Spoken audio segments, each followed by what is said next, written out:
We are live now. Thank you very much. क्या सबको मैं दिख रहा हूं? नमस्कार, विवेक बिंद्रा बोल रहा हूं, फाउंडर एंड सीईओ बड़ा बिजनेस.com।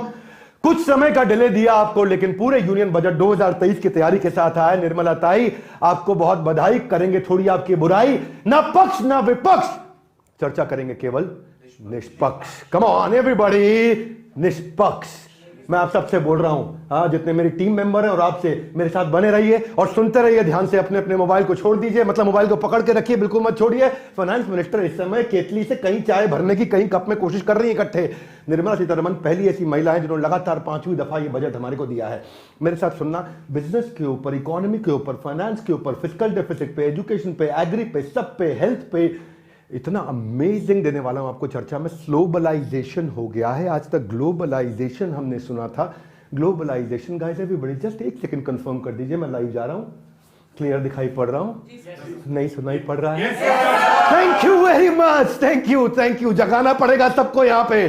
सुनिए, ग्लोबलाइजेशन क्या मतलब होता है? ये एक इंटरनेशनल इकोनॉमिक एक्टिविटी अब स्लो हो गई है। साथ साथ मेरे पढ़ते चले जाइए, बड़ा अच्छा दूंगा आपको मैं यहाँ पे विजुअल प्रेजेंटेशन दूंगा। जॉब ले ऑफ हो रहा है कंसिस्टेंटली दुनिया भर में, सबसे ज्यादा इस समय पैंडेमिक का इंपैक्ट आया, इन्फ्लेशन बढ़ता है, यानी कि महंगाई दर दुनिया भर में बढ़ी है। अभी भारत की बात नहीं कर रहा हूं, पूरी पृथ्वी की बात कर रहा हूं। यूक्रेन रशिया का जो वॉर इफेक्ट था, उस इफेक्ट को अभी लोगों ने पहचाना ही नहीं कि वो कितना आया। मैं आपको उसके बारे में कुछ बताता हूं। जियोपॉलिटिकल इश्यूज, लोगों ने इसको पहचाना नहीं, क्या क्या हुआ दुनिया भर में। जब आपस में झगड़े चलते हैं ना, जब झगड़े होते हैं तो बदहाली आती है, और जब मिलकर आगे बढ़ते हैं तो खुशहाली आती है। ये जियोपॉलिटिकल इश्यूज ने बहुत तंग किया है हमारे को। देखो, अमेरिका के अंदर 0.5% से 4.5% इंटरेस्ट रेट बढ़ गया है, यानी कि जो आपने कर्जा लिया उस पर ज्यादा इंटरेस्ट देना पड़ा। ये पिछले 9 महीने की कहानी सुना रहा हूं मैं आपको। हाँ, आप ये बात समझना कि अगर आपको दुनिया को पहचानना है तो केवल 2 देश देख लो। कौन से? एक है भाई साहब ये अमेरिका और एक चाइना। क्यों ऐसा मैं कह रहा हूं? ऐसा मैं इसलिए कह रहा हूं क्योंकि ये दोनों देश मिलकर के, आज ये दोनों देश मिलकर लगभग 45% जीडीपी कंट्रीब्यूट कर रहे हैं वर्ल्ड का। अमेरिका तकलीफ में क्यों रहा? वहां इंटरेस्ट रेट बढ़ा, इन्फ्लेशन बढ़ा, नौकरियां गई। हाँ, चाइना तकलीफ में क्यों है? क्योंकि पैंडेमिक के कारण बार बार फ्लक्चुएशन होता रहा पूरी इकोनॉमी के अंदर। ये 2 देश मिलकर के 44% दुनिया को कंट्रीब्यूट कर रहे हैं। हाँ, लाइव चल रहा है तो थोड़ा, मैं आदत नहीं है इसका, लेकिन आपको कंटेंट देने वाला हूं दुनिया का सबसे बढ़िया। इससे बढ़िया बजट का एनालिसिस आपको कहीं नहीं मिलेगा। जुड़े रहना मेरे साथ, सीखोगे, मान लो मेरी बात। आप हो सके ना साथ साथ विजुअलाइज करते जाओ जो मैं चीजें बताने जा रहा हूं आपको, इजी कर रहा हूं मैं। हमेशा इकोनॉमी ग्रो करती है 3 चीजों से। कितनी चीजों से? 3 चीजों से। पहली है कंजम्पशन, दूसरी है कंजम्पशन और तीसरी है कंजम्पशन। इकोनॉमी के लिए बस कंजम्पशन ही चाहिए। तो जब बजट आता है तो हम देखते हैं कि कंजम्पशन पे कितना इंपैक्ट आएगा इस बजट का, उसको हम समझेंगे। यहां पे हम करेंगे सरकार की बुराई और कभी कभी करेंगे उनकी बढ़ाई। जो अच्छी बात है बताएंगे, जो बुरी बात है, जो मिस हुआ तो miss and hit, miss and hit, miss and very good, very good. आप सबसे कह रहा हूं मेरे साथ जुड़े रहो, सुन रहे हो मेरी बात को? जुड़े रहो मेरे साथ। मिस एंड हिट, जहां ग्लोबली हो रहे हैं सब स्लो, तब भी हम करते रहे हैं ग्रो। ये बड़ी इंपॉर्टेंट चीज है यहां पे। अगले 25 साल का अमृत काल का ये टॉप 3 KPIs जो सरकार ने देने की कोशिश करी है, कौन से थे? यहां पे पहला चीज यूथ के लिए काम किया, दूसरा जॉब क्रिएशन के लिए, तीसरा स्टेबल मैक्रो इकोनॉमिक। तो ये हुआ कि नहीं हुआ, उस पर चर्चा करते हैं। सरकार कहती है कि हम इन 3 चीजों पर काम कर रहे हैं, लेकिन ये हुआ या नहीं हुआ, इस पर हम चर्चा करते हैं। किसी का फोन बज रहा है शायद, देखिएगा, बंद करिएगा, धन्यवाद, इसको बंद रखिएगा। हाँ, अब ये 7 सप्तऋषि थे जिसपे सरकार ने काम किया, या उसकी ये बात कर रहे हैं जिसको ये कहते हैं अमृतकाल। ये सप्तऋषि है जिसको कहते हैं अमृतकाल। सप्तऋषि पे ये काम हुआ या नहीं हुआ, आपको ध्यान से समझना मेरी बात को। ये सारे के सारे ना एक्चुअली लॉन्ग टर्म गोल्स हैं। ये सरकार का जो बजट आया, एक लाइन में समझाऊं, ये इमीडिएट बजट नहीं था, ये लॉन्ग टर्म बजट था। हाँ, तो ये लॉन्ग टर्म बजट था। और ये लॉन्ग टर्म बजट में जैसे for example inclusive development, last mile, हर आदमी तक पहुंचाना, यूथ को एम्पावर करना, फाइनेंशियल सेक्टर को ठीक करना, green growth, unleashing the potential, मतलब एनेबल करना, रेवड़ी ना देना, इंफ्रास्ट्रक्चर में, ये इनमें से कुछ भी ऐसा नहीं है जो बजट में इमीडिएटली इंपैक्ट लाएगा। गडकरी जी, मैं ट्विटर आपको दोनों तरह के दिखाऊंगा, ब्लू और रेड। ब्लू का अर्थ है तारीफ हुई, गडकरी जी ने तारीफ करनी थी। इन्होंने कहा अमृत काल में नए भारत की नींव रखने के लिए 130 करोड़ भारतवासियों के लिए बहुत खुशहाल करने वाला बजट है। गडकरी जी, आपने तारीफ करनी थी, आप सरकार में हैं, आपने तारीफ करी। उदय कोटक, ये बिजनेसमैन है, इन्होंने काफी तारीफ करी। इन्होंने कहा कि भाई ये बड़ा अमृतकाल का पहला सबसे बढ़िया बजट रहा है, शॉर्ट में तारीफ करी। सुब्रमण्यम स्वामी मुझे लगा था शायद तारीफ करेंगे, पिछले कुछ दिनों से सरकार के खिलाफ बोलने में ये रुके नहीं है। इन्होंने बताया कि बजट में ना क्लैरिटी नहीं आ रही है कि गोल क्या है, और अगर गोल है तो उसका केपीआई रेट ऑफ रिटर्न, उसका क्षमा चाहता हूं, उसका rate of return, priority, economic strategy क्या होगी। सुब्रमण्यम स्वामी थोड़ी सी बुराई करते हुए दिखाई पड़े इस बजट की। हम भी करेंगे, बुराई भी करेंगे, बढ़ाई भी करेंगे। राहुल गांधी जी, इन्होंने बुराई करनी ही थी। इन्होंने बोला मित्र काल, मुझे लगा शायद ये कहना चाहते हैं मृत काल, पर मुझे मालूम नहीं। ये कहते हैं ना विजन है, ना प्लान है, ना इंटेंट है। और फिर इन्होंने एक डेटा भी कोट किया है कि 1% अमीर लोगों के पास देश की 40% संपत्ति है। तो ये कहते हैं कि अमीरों को अमीर बनाने के लिए बजट है ये। बहरहाल मैं अब यहां से शुरू करूंगा, पहले कुछ अच्छी बात कर लेते हैं। क्या अच्छा रहा पिछले कुछ सालों में हमारे देश में? इंडिया, दुनिया भर में अनसर्टेनिटी है, इंडिया में स्टेबिलिटी रही है। मैं आपको बता देता हूं ये जो ग्रोथ रिफॉर्म रहे हैं ये कैसे रहे हैं। सबसे पहली चीज ये इसलिए हुआ कि पिछले कुछ सालों में सरकार ने इंफ्रास्ट्रक्चर पे काम किया, कैपिटल स्पेंड, बड़ा पैसा इन्वेस्ट किया, लेकिन कहते स्पेंड है इसको। देखिए दो तरह के पैसे खर्च होते हैं, एक है ऐसा खर्च कर दो जिसमें बांट दिया जाए, और एक है ऐसा खर्च करो जो लॉन्ग टर्म में हमारे को बेनिफिट दे। मेरे साथ फोकस रहिए प्लीज, इधर उधर मत देखिए, आपको बोल रहा हूं, सुनिए, इधर उधर मत देखिए, आपको बोल रहा हूं, इधर उधर मत देखिए, आपको बोल रहा हूं। इंसेंटिवाइजेशन ऑफ मैन्युफैक्चरिंग बड़ा इंपॉर्टेंट चीज है ये, कि इन्होंने मैन्युफैक्चरिंग को इंसेंटिवाइज किया। फिस्कल कंसोलिडेशन इन्होंने किया। फिस्कल कंसोलिडेशन कैसे किया मैं आपको समझाऊंगा अभी। फिस्कल डेफिसिट क्या होता है मैं आपको समझाऊंगा। सो जीडीपी पे क्या इंपैक्ट रहा पिछले कुछ दिनों में, मैं इसको 5 देशों से कंपेयर करूंगा। बता रहा हूं मैं 5 देशों के साथ कंपैरिजन बता रहा हूं, यूएस, चाइना, जापान, यूके और जर्मनी। हाँ, इसको इंडिया के साथ कंपेयर करके आपको समझा देता हूं। 2021 में आप यहां देख सकते हैं कि ये 4 जगह जहां हमने ग्रोथ देखा है जीडीपी का, उसके मुकाबले भारत का सबसे ज्यादा रहा। यानी कि यहां 2021 में भी ग्रोथ हुआ, 2022 में अगर आप देखेंगे तो यहां पे भी आप देख रहे हैं, मैं लाइव चल रहा हूं, मेरे साथ समझते जाइएगा। ग्रोथ सबकी गिरी है, भारत की फिर भी रही है ग्रोथ। ये क्यों रही मैं आपको समझाऊंगा अभी। 2023 में कुछ देश जैसे जर्मनी जैसे देश तो डी ग्रो कर गए हैं, -0.3% पे आ गए। यूके के हालत सबको पता ही है, बार बार वहां इलेक्शन होते रहे। आप देख रहे हैं कि यूएस भी बहुत बुरी हालत में रहा, कुछ हद तक चाइना आगे बढ़ा, पर भारत उसके बावजूद इन सबसे बहुत आगे रहा। यहां पे हुआ क्या है ऐसा, आप ये जानना चाहेंगे। मैं यहां सरकार की बढ़ाई नहीं करूंगा, पर मैं बताऊंगा कि अच्छी चीजें हुई क्या हैं, और उसके बाद जो कमियां छूटी हैं उन पर भी चर्चा करेंगे। आसपास का हाल बेहाल है, ये पक्का है, लेकिन अपनी चाल बेमिसाल है, पर यह भी पक्का है। देखिए, जब आप बजट का एनालिसिस सुनेंगे ना, तो 2 तरह के चैनल होते हैं। मैं नाम नहीं लूंगा चैनल के। एक चैनल जो बताएगा बजट कैसे बहुत खराब है, एक चैनल जो बताएगा बजट कैसे बहुत अच्छा है। हम पक्ष विपक्ष दोनों की बात नहीं करेंगे। पहले समझते हैं हमारे यहाँ पे इंफ्रास्ट्रक्चर डेवलपमेंट पे बहुत फायदा क्यों हुआ हमारे को। यहाँ जो इकोनॉमी है, जब आप रोड, रेल, एयरपोर्ट, इन सब पे बहुत सारा पैसा लगाते हैं, तो उसका मल्टीप्लायर इफेक्ट आता है सेक्टर्स पे। ये मल्टीप्लायर इफेक्ट को समझते हैं अभी हम लोग।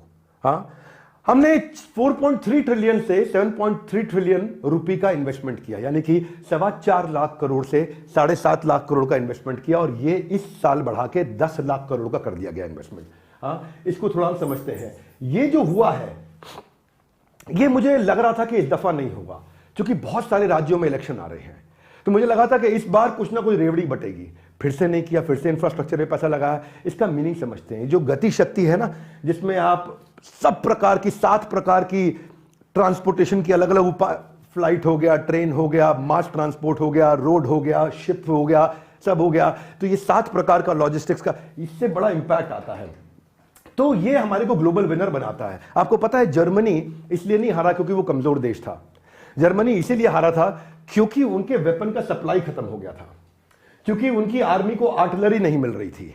यानी कि किस चीज की समस्या थी? इंफ्रास्ट्रक्चर, यानी कि लॉजिस्टिक्स, यानी कि लोगों के ट्रैवल करने की समस्या थी। यही कारण था। तो जहां पड़ोसी देश हो गए फेल, वहां भी अपने दियों में बचा हुआ है काफी तेल। क्या है वो, मैं आपको और चर्चा करूंगा बहुत डिटेल में। फाइट अगेंस्ट कोविड पे थोड़ी बात कर लेते हैं पहले। हमने वेंटिलेटर सस्ते बनाए, बहुत बनाए, अच्छी क्वालिटी के बनाए। आत्मनिर्भर भारत का एक एग्जाम्पल दिखाया हमने। हम सेफ ओपनिंग कर पाए लॉकडाउन में। जीएसटी और टैक्स कलेक्शन को बहुत बड़ा किया। एक कोई चुटकुला सुना रहा था मुझे कि कुंवारे तब कमाई में, जो कुंवारे थे तब कमाई में से अब कुछ पैसे मां बाप, भाई बहन और अपने मित्रों को देते थे, पर शादी हो जाने के बाद सारे पैसे घरवाली को देने पड़ते हैं। तो जीएसटी का मतलब क्या है? घरवाली का सर्विस टैक्स। तो ये जो घरवाली है हमारी, इन्होंने बहुत जीएसटी कलेक्ट किया। कैसा कलेक्ट किया हमारी घरवाली निर्मला ताई ने? ये 10 लाख करोड़ का जीएसटी कलेक्शन से 13.5 लाख करोड़ के जीएसटी कलेक्शन पे चलेगा, यानी कि 25% हमने ज्यादा जीएसटी कलेक्ट किया है। इतना अर्निंग, मैं आपको थोड़ा साधारण भाषा में समझाता हूं, पहले इसको इजी करता हूं। ऐसे समझो, खर्चे भारत के घट नहीं रहे हैं। बुद्धिमान अगर सीईओ यानी प्रधानमंत्री, सीएफओ चीफ फाइनेंशियल ऑफिसर यानी कि वित्त मंत्री, अगर ये बुद्धिमान हो तो इनकम बढ़ा सकेंगे। इन्होंने इनकम बढ़ाई है, वहां से हमारे को फायदा हुआ। और इससे क्या हुआ? अगर जीएसटी ज्यादा दिया गया है, इसका मतलब ज्यादा लोगों ने खर्चा किया है। जीएसटी किस पे आता है? साबुन खरीदते हो, तेल खरीदते हो, शैम्पू खरीदते हो, ब्रेड खरीदते हो, सब्जी आटा कुछ भी खरीदते हो, उस पर जीएसटी देते हो। आप सीमेंट लेते हो, सड़क, आप कुछ भी बिल्डिंग बनाते हो, लकड़ी लेते हो, जो सामान बाजार में कपड़ा खरीदने जा रहे हो, घड़ी खरीदने जा रहे हो, उस पर जीएसटी दे रहे हो। जीएसटी ज्यादा का मतलब लोगों ने पैसा खर्च किया, इसका मतलब इकोनॉमिक एक्टिविटी बढ़ी थी। तो मैं आपको फंडामेंटल भी क्लियर करते जाऊंगा। ये आपको ऐसा लगेगा कि जैसे एक बड़ी इकोनॉमिक्स की क्लास भी हो रही है साथ साथ में। ये केवल आप बजट नहीं सीख रहे हो, आप देश की इकोनॉमी को समझोगे। इस वीडियो के बाद आपकी लर्निंग का लेवल नेक्स्ट लेवल पहुंच चुका होगा। मैंने आपको प्रॉमिस किया था, इससे अच्छा बजट का वीडियो कहीं नहीं मिलेगा। और जितना इन्होंने कमिट किया था, जितना इनको एक्सपेक्टेड था, उससे ज्यादा ये इस समय टैक्स कलेक्ट करने जा रहे हैं। यानी कि इन्होंने जितना सोचा था उससे ज्यादा मिल रहा है, क्योंकि भारत में लोग खर्चा करने से भी घबरा नहीं रहे हैं। और सबसे बड़ी बात यह है कि आजू बाजू बहुत बुरा हाल था। किसका बुरा हाल था? श्रीलंका का बड़ा क्राइसिस हुआ। अब इतना बड़ा इकोनॉमिक क्राइसिस हुआ, वहां पे आप देख रहे हैं उनके जो राष्ट्रपति प्रधानमंत्री उनके भाग गए, असाइलम जाकर के अमेरिका में लिया, वहां बच के जाकर के छुपे। वो करेंसी आप देख रहे हो उनकी कितनी डिवैल्यू हुई, 77% इनकी करेंसी डिवैल्यू हुई श्रीलंका की। इन्फ्लेशन भयंकर बढ़ा, यहां पे 302% महंगाई बढ़ी। यहां कितना? यहां तो अगर 10% पार कर जाए तो हाय हाय हाय हाय पूरी पृथ्वी पे चालू हो जाए, लेकिन यहां केवल यहां पे 302% आप देख पा रहे हैं मेरे साथ में। बांग्लादेश बचा क्या? एक्सपोर्ट की इकोनॉमी थी, एक्सपोर्ट खत्म हो रहा है उनका। महंगाई भयंकर बढ़ रही है। जो दुनिया भर से रेमिटेंस का अर्थ क्या होता है? जो दुनिया भर से लोग डॉलर भेजते हैं अपने देशवासियों में, अपने परिवार को। बेटा नौकरी कर रहा है ऑस्ट्रेलिया में, यूरोप में, यूएस में, तो वो घर भेजता है $10,000, वो आना बंद हो गया। फॉरेक्स रिजर्व कम हो गया बांग्लादेश का। बिजली जाने लगी बांग्लादेश में। पाकिस्तान में पिछले कुछ दिन बिजली थी नहीं, पूरे देश में बिजली चली गई। तो ये इन्फ्लेशन इनका बहुत बड़ा, कितना? 48%। यानी कि जो चीज, जो तेल अगर आज 100 रुपए लीटर है तो अगले साल 150 रुपए लीटर हो जाएगा। 150 रुपए लीटर है तो अगले साल 225 रुपए लीटर हो जाएगा। यानी कि इतनी महंगाई दर बढ़ी वहां पे। पाकिस्तान तो खैर वर्ल्ड बैंक ने बता दिया ये एशिया की वीकेस्ट इकोनॉमी था, एशिया की weakest economy. State bank of Pakistan के पास केवल $4 बिलियन बचा है। $4 बिलियन मतलब कितना? 3 हफ्ते ये इंपोर्ट कर पाएंगे। ये पूरी तरह से बैंकरप्ट हुआ पड़ा कंट्री है इस समय। ये नेशन ऐसा है। यहां का इन्फ्लेशन रेट इनका 88%, यानी कि जो 100 रुपए लीटर है अगले साल 188 रुपए लीटर हो जाएगा। आप मेरी बात समझ पा रहे हैं? जो तेल है 100 रुपए लीटर अगर आप ले रहे हैं तो, लेकिन हमारे यहां भी करेंसी डिवैल्यू हुई, पर साउथ एशिया के मुकाबले हम अच्छे रहे। अपना 9.5% हुई। यह नहीं कि इनकी तरह बुरा हाल रहा। अपने यहां भी इन्फ्लेशन घटा नहीं, क्षमा चाहता हूं, बढ़ा नहीं, घट गया। यानी कि महंगाई हमारे यहां बढ़ी नहीं, घटी है थोड़ी। फॉरेक्स रिजर्व हमारे दुनिया के 6 टॉप देशों में हमारा नाम आता है। चाइना, जापान और स्विट्जरलैंड के बाद 2 देश और उसके बाद 6ठे देश नंबर पे हमारा देश है। यानी कि आज भी हमारा फॉरेक्स रिजर्व अच्छा है, तो अपन स्टेबल है। तो एक साल में बहुत कुछ बदला जा सकता है, अगले एक साल में बहुत कुछ बदला जा सकता है। 5 साल ये अमृतकाल के लिए काम किया। तो मुझे लगता है कि इनको एक साल के लिए भी कुछ करना चाहिए था, जो कि सरकार ने नहीं किया। एक साल में भी आप इंपैक्ट ला सकते हैं, कंजम्पशन पे पुश ला सकते हैं, तो उन्होंने लॉन्ग टर्म रखा। मैं खुद भी आपके सामने एक उदाहरण हूं। एक साल पहले मैं चाहता हूं कि बजट ऐसा होना चाहिए कि इंसान की सरदर्दी का वही हाल हो जो मैंने अपने बॉडी फैट का किया है। मैं अपनी फोटो देख रहा था, मैं हैरान हो गया था। ये 1 फरवरी 2022 की फोटो है और ये 1 फरवरी 2023 की फोटो है। ये आज की फोटो है। मैं 106 किलो से 74 किलो पे आ गया। मैं चाहता हूं कि सरकार का बजट भी, धन्यवाद सबकी तालियों के लिए, सरकार का बजट भी ऐसा होना चाहिए कि जिसपे उसको तालियां पड़े, गालियां ना पड़े। तो आज कहां पड़ेगी ताली और कहां पड़ेगी गाली? क्षमा चाहता हूं, कभी कड़वा बोलूंगा, कभी मीठा बोलूंगा। ये बजट इंपॉर्टेंट इसलिए था क्योंकि ये इनका आखिरी फुल टर्म बजट था इस सरकार का, जो 5 साल की हमारी सरकार रही है ये। 2024 में जनरल इलेक्शंस आ रहे हैं। इस समय आप देख रहे हैं कि बहुत सारे इलेक्शंस आ रहे हैं और बहुत सारे इलेक्शन के अलावा इनके जनरल इलेक्शन भी आ रहे हैं। तो मुझे लगा था कि कुछ रेवड़ी बटेगी, मुझे लगा था कुछ लोगों को बांटा जाएगा, कुछ बेनिफिट दिया जाएगा। वो बहुत ज़्यादा नहीं हुआ। अभी भी इन्होंने बड़े ग्रोथ एजेंडा पे काम किया, इन्फ्लेशन के प्रेशर पे काम किया, अमृतकाल के लिए सोचा इन्होंने। और अभी होना क्या चाहिए इस समय, चाइना प्लस वन स्ट्रैटेजी दुनिया में देखी जा रही है। चाइना के अलावा इंडिया को एक बहुत बड़ी ऑप्शन के रूप में कंसीडर किया गया, जिसको आप समझेंगे। कुछ ट्वीट भी पढ़ लेते हैं। योगी आदित्यनाथ जी ने फेवर में बोला, उनको बोलना ही था, सरकार में है वो। हर्ष गोयनका ने फेवर में बोला कि रेलवे रिन्यूएबल और रिफॉर्म पे काफी काम हुआ। एक गाना भी आया था, नाटू नाटू नाटू नाटू नाटू, तो बोला नाटू नाटू बजट है, RRR, नाटू नाटू बजट। तो कहते हैं ना कि जब पिता घर पे सैलरी लाते हैं, कुछ पैसों से बिजली पानी का बिल भरते हैं, कुछ खर्चा करते हैं, कुछ बचाते हैं, इसी प्लानिंग के साथ वो अपने घर को चलाते हैं। और जब इसी प्लानिंग से घर को चलाया जाता है, इसी प्रकार देश का बजट भी बनाया जाता है, और जो हमारे भविष्य को दिखाता है, बताता है। हम शुरुआत करते हैं MSMEs के साथ में। सुनना मेरे इस बजट के इस एक्सप्लेनेशन में आप सीख भी बहुत कुछ जाएंगे, इतना कुछ सीखेंगे। MSME क्या है? ये बैकबोन है इंडियन इकोनॉमी की। धंधा छोटा है लेकिन ये देश को बड़ा बनाता है MSME। 13 करोड़ हमारे देश में छोटे व्यापारी हैं। इनसे शुरू करते हैं। 13 करोड़ छोटे व्यापारियों में 45% पूरे देश का कंट्रीब्यूशन मैन्युफैक्चरिंग को यही करते हैं। 30% GDP को कंट्रीब्यूट ये छोटे व्यापारी करते हैं। 40% देश का एक्सपोर्ट ये छोटे व्यापारी करते हैं। 95% इंडस्ट्रियल यूनिट जो भी बन रहा है, मैन्युफैक्चरिंग हो रहा है, ये छोटे व्यापारी करते हैं। और कौन करता है? तो 40% हमारे देश की नौकरियां भी छोटे व्यापारी देते हैं। इसीलिए अगर सबसे ज्यादा समय लगाया जाना चाहिए था, वो इन्हीं पर लगाना चाहिए था। तो मैंने बताया आपको हिट और मिस पे बात करेंगे। भंगड़ा पा रहे हैं सरदार जी, इस समय नाच रहे हैं। क्या हिट रहा, क्या अच्छा रहा? इन्होंने उधार कम उद्धार ज्यादा किया, यानी कि इन्होंने फ्री में नहीं बांटा, ऐसा काम किया जिससे MSME एनेबल हो सके।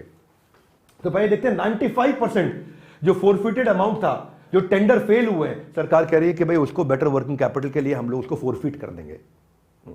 वो एक अच्छा बेनिफिट रहा, उससे उसका वर्किंग कैपिटल बचेगा। अब जब कॉर्पोरेट MSME को पैसा दे देगा अपना, जैसे फॉर एग्जांपल एक मारुति बड़ा कॉर्पोरेट है और एक छोटा MSME हो सकता है, उदाहरण के लिए। वैसे उसके साथ छोटा MSME काम नहीं करेगा, पर उदाहरण के लिए बोल रहा हूं।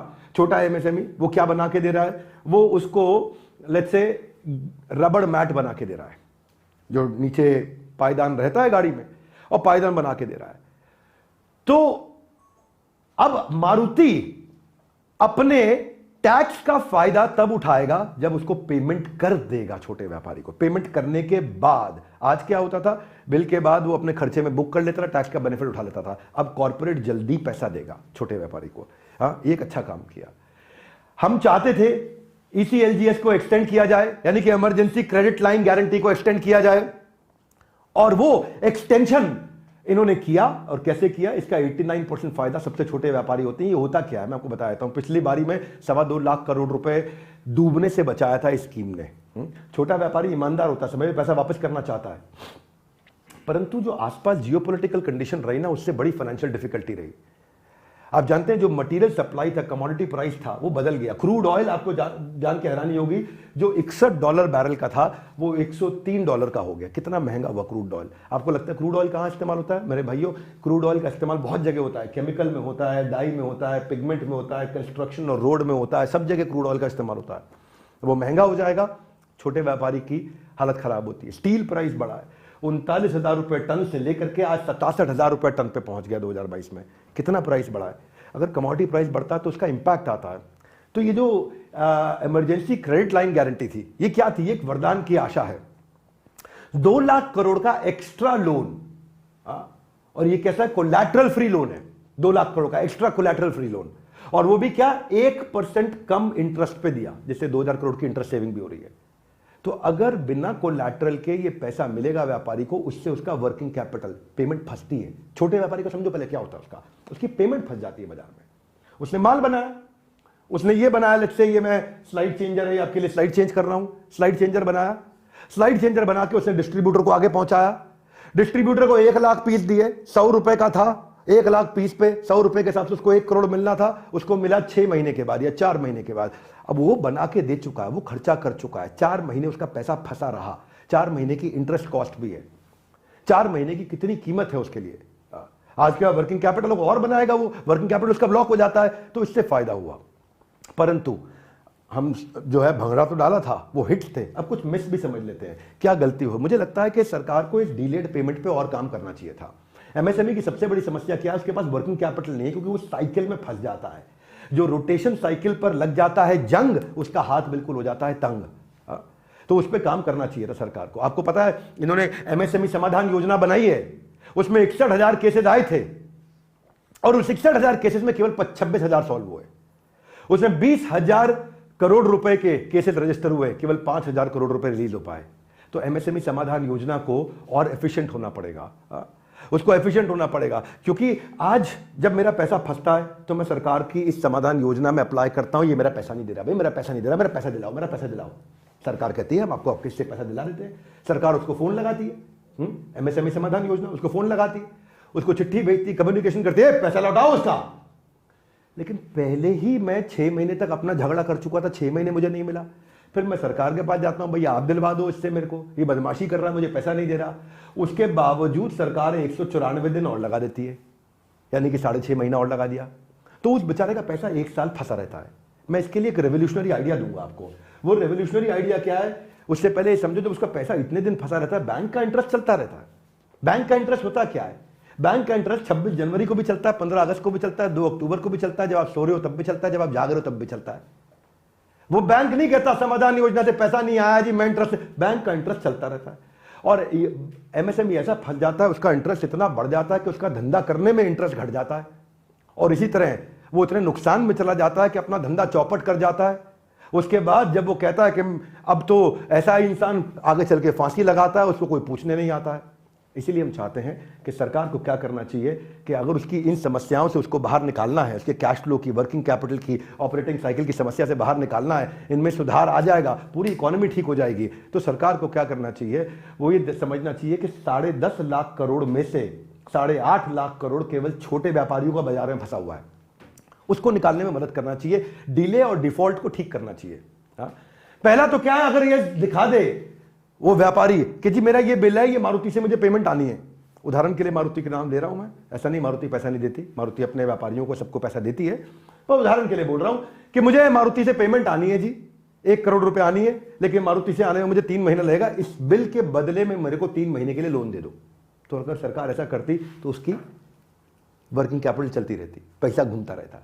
लेकिन आज फंस जाता है, उसको ऑर्डर मिले हुए बाजार से, लेकिन उसको बनाने के लिए पैसा नहीं उसके पास। दूसरा, अगर क्रिमिनल पेनल्टी लगा दी जाए, आपको पता है अब से कुछ साल पहले सरकार ने चेक बाउंस पे क्रिमिनल पेनल्टी लगाई थी। चेक बाउंस किया तो उसका गेम ओवर, चेक बाउंस हुआ तो तेरे को सीधा जेल। कंपाउंडेबल है लेकिन नॉन बेलेबल है। चेक बाउंस लेवल की पेनल्टी अगर सरकार लगा दे कि छोटे व्यापारी का तुमने पैसा नहीं दिया तेरे को जेल, अगर वो ला दे रेवोल्यूशन, तो गेम चेंज हो जाए। सरकार को इस पे काम करना चाहिए। छोटे व्यापारी को आता धंधा करना, कर लेगा, कुछ सीख लेगा, कुछ हम भी हैं सिखाने के लिए, कुछ और अच्छे फ्री वीडियोस हैं, कुछ और अच्छे एजुकेशन ले सकता है वो, लेकिन उसका पैसा फंस जाता है, उसके पैसे में उसकी मदद करनी चाहिए। उसको बोलना चाहिए कि बड़ी कंपनी, अगर तूने छोटे व्यापारी को पैसा नहीं दिया, तुझे पर डे का हैवी फाइन होगा, 45 दिन के अंदर पेमेंट कर, नहीं तो रोज का मोटा फाइन लगेगा तेरे पे। ये जो क्रिमिनल ऑफेंस चेक बाउंस का है, ये मेरे को बड़ा पसंद है। आप या तो डबल फाइन जमा करोगे, अगर तुम्हारा चेक बाउंस हो तो जेल हो जाएगी तुम्हारे को 2 साल की। ऐसा ही हो जाना चाहिए। इससे क्या हुआ, नंबर ऑफ चेक बाउंस जितने कम होगा, लोग आज डरते हैं, उनको घबराहट होती है, चेक बाउंस नहीं करना भैया। सामने वाला भी धमके, बेटा तेरा चेक बाउंस हुआ, रिकॉर्ड कर दिया, ईमेल पर डाल दिया, तेरा गेम ओवर, जेल होगी तेरे को। इसी तरह अगर उसका पैसा आ जाए। दूसरी एक समस्या समझाता हूं मैं, इसको सिंपल करके समझाता हूं। आज जब मैं कोई माल बेचता हूं, कोई सर्विस बेचता हूं, तो मैं उसका बिल बनाता हूं। मैंने क्या किया, मैंने फॉर एग्जांपल ये घड़ी बना के बेची, और घड़ी बना करके मैंने आगे दी एक बड़े ब्रांड को, और ब्रांड को दी, मैंने उसका बिल बना दिया 1 करोड़ रुपए का। उस 1 करोड़ रुपए 18 लाख रुपए मेरे को आज बिल पे जीएसटी जमा करना पड़ता है। पेमेंट आएगी 4 महीने बाद, जीएसटी देना पड़ता है आज। हमें सरकार को यह प्रार्थना है भैया आपसे, अगर आपको व्यापारियों को बचाना, आपकी जेब से कुछ नहीं लगेगा, आपको सिंपल तरीका बता रहे हैं। सिंपल तरीका यह था कि वो 18 लाख का जीएसटी उसको तब देना पड़े जब उसको वो बड़ी कंपनी 1 करोड़ रुपए दे दे। जब 1 करोड़ 18 लाख आए तब जीएसटी लो ना। आप जीएसटी उससे आज ले लेते हो, पेमेंट उसकी 4 महीने बाद आती है, समाधान योजना में आप उसकी मदद करते नहीं हो, तो ये सरकार के लिए हम लोग थम्स डाउन भी देना चाहते हैं। ये दोनों तरह की बातें, इसलिए मैंने बताया ना पक्ष ना विपक्ष, बिल्कुल ठीक। एमएसएमई जो जीएसटी कलेक्ट करता है बाहर से, कई बार पेमेंट नहीं आता, उसका मूल भी नहीं आता, फंस जाता है। तो इसीलिए जीएसटी पेमेंट के बेसिस पे लो, उसके पास पैसा आए तब उससे आप जीएसटी ले लो। भाई कमाने वाले से पैसा लो, मरे हुए को और मारोगे तो क्या देश ही मर जाएगा भाई। ऐसे यही तो है हमारे 13 करोड़ व्यापारी जो 40 करोड़ लोगों को नौकरी दे रहे हैं। इनको मार दोगे तो 40 करोड़ नौकरियां अपने आप चली जाएंगी। अब मैं बात करता हूं कुछ स्टार्टअप्स के बारे में। ये अनुपम मित्तल जी कहते हैं कि यार इतना दिमाग क्यों लगा रहे हो आप लोग बजट के ऊपर। सारा आदमी देखता है हमें कितना मिलेगा, हमें कितना मिलेगा, पहले देखते हैं देश को कितना मिल रहा है। स्टार्टअप इकोसिस्टम आज हमारा दुनिया में तीसरा सबसे बड़ा इकोसिस्टम है, लेकिन ये केवल 4% हमारे जीडीपी को कंट्रीब्यूट कर रहा है या करेगा अगले 2 साल में। आज तो केवल 2.5% कंट्रीब्यूट कर रहा है हमारे देश को। और आप ये समझ लीजिए 2016 में जो केवल 500 स्टार्टअप थे, आज 85,000 स्टार्टअप हो गए। यानी कि ये कल्चर बढ़ रहा है हमारे देश में स्टार्टअप शुरू करने का। 8.5 लाख नौकरियां दे रहा है स्टार्टअप हमारे यहाँ। 108 यूनिकॉर्न है, यूनिकॉर्न मतलब जो 8,000 करोड़ की कंपनी हुई। ये 250 हो जाएंगे अगले 2-3 साल में, या बल्कि 2 साल में। पर आज स्टार्टअप मार झेल रहा है, किसकी? ग्लोबल रिसेशन की और किसकी? फंडिंग विंटर की। उसको आज पैसा नहीं मिल रहा है। शार्क टैंक देख के आप समझ नहीं पाओगे कि एक्चुअल फंडिंग हो रही है कि नहीं हो रही है बाजार में। आज कंपनियां बड़े पैमाने पर छटनी कर रही हैं, ये अच्छा संकेत नहीं है स्टार्टअप्स के लिए। आज ले ऑफ हो रहा है और फंड रेज कम हो रहा है। 21,000 21,500 एम्प्लॉइज पिछले 71 स्टार्टअप ने पिछले 1 साल में निकाल दिए, और उसमें से एडटेक ने ही 8,000 एम्प्लॉय निकाल दिए। जो $25 बिलियन रेज किया था 2022 में, 40% कम रेज हुआ है इस साल। ये पिछले साल 2021 के मुकाबले 2022 में 40% कम रेज हुआ है। यानी कि जो पैसा बाजार में मिला करता था, फंड रेज हुआ करता था, बड़ा बड़ा फंड आया करता था, वो आना बंद हो गया है। क्यों? क्योंकि वैल्यूएशन बढ़ गई है। इन्वेस्टर कह रहा है नहीं नहीं नहीं, पहले प्रॉफिट में लेके आओ। पेटीएम का हाल सबने देख लिया है, नाइका का हाल देख लिया है। अब कहते हैं जब तक प्रॉफिट नहीं होगा तब तक हम पैसा लगाएंगे नहीं।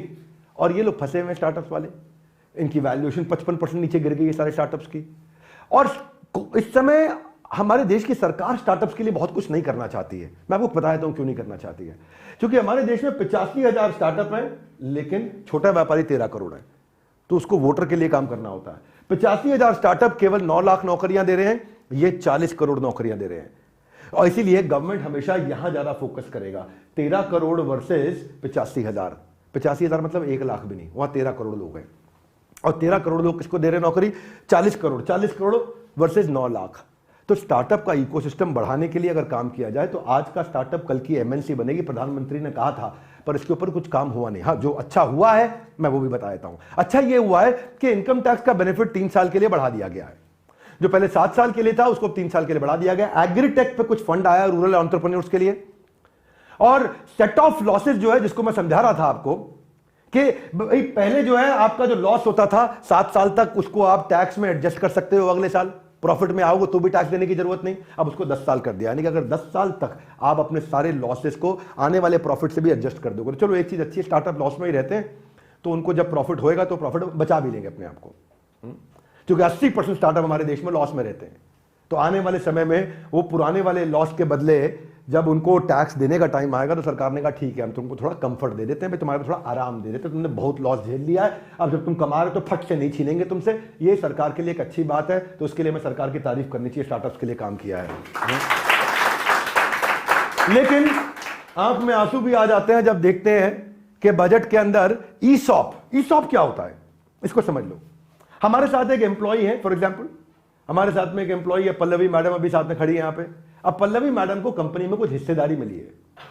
अब इनको जब कंपनी में हिस्सेदारी जब पूरी मिल जाती है तो मिलते ही, जब इनको हिस्सेदारी मिलती है तो मिलते ही सरकार इनसे टैक्स ले लेती है। इनको हिस्सेदारी कागज पे मिली है, पैसा जेब में नहीं आया, पर सरकार कहती है पल्लवी पैसा लेके आओ भैया। ये आप कौन है? बोला हम कौन सी ताई है? आप जानते, निर्मला ताई। तो अब ये करती है निर्मला ताई की बड़ी बुराई। बोले मेरे को तो कागज मिला है, पैसा मिला नहीं। उन्होंने कहा हमको टैक्स चाहिए, हमने तो इनकम मान लिया, आपको कंपनी में हिस्सेदारी मिली है। तो ये हिस्सेदारी जो स्टार्टअप की हिस्सेदारी होती है, ये नेशनल स्टॉक एक्सचेंज और बॉम्बे स्टॉक एक्सचेंज जैसी लिस्टेड कंपनी वाली नहीं है कि हिस्सेदारी मिली तुरंत कैश मिल जाएगा। तो ये जो ईसॉप है, अब इसको मैं थोड़ा समझा देता हूं।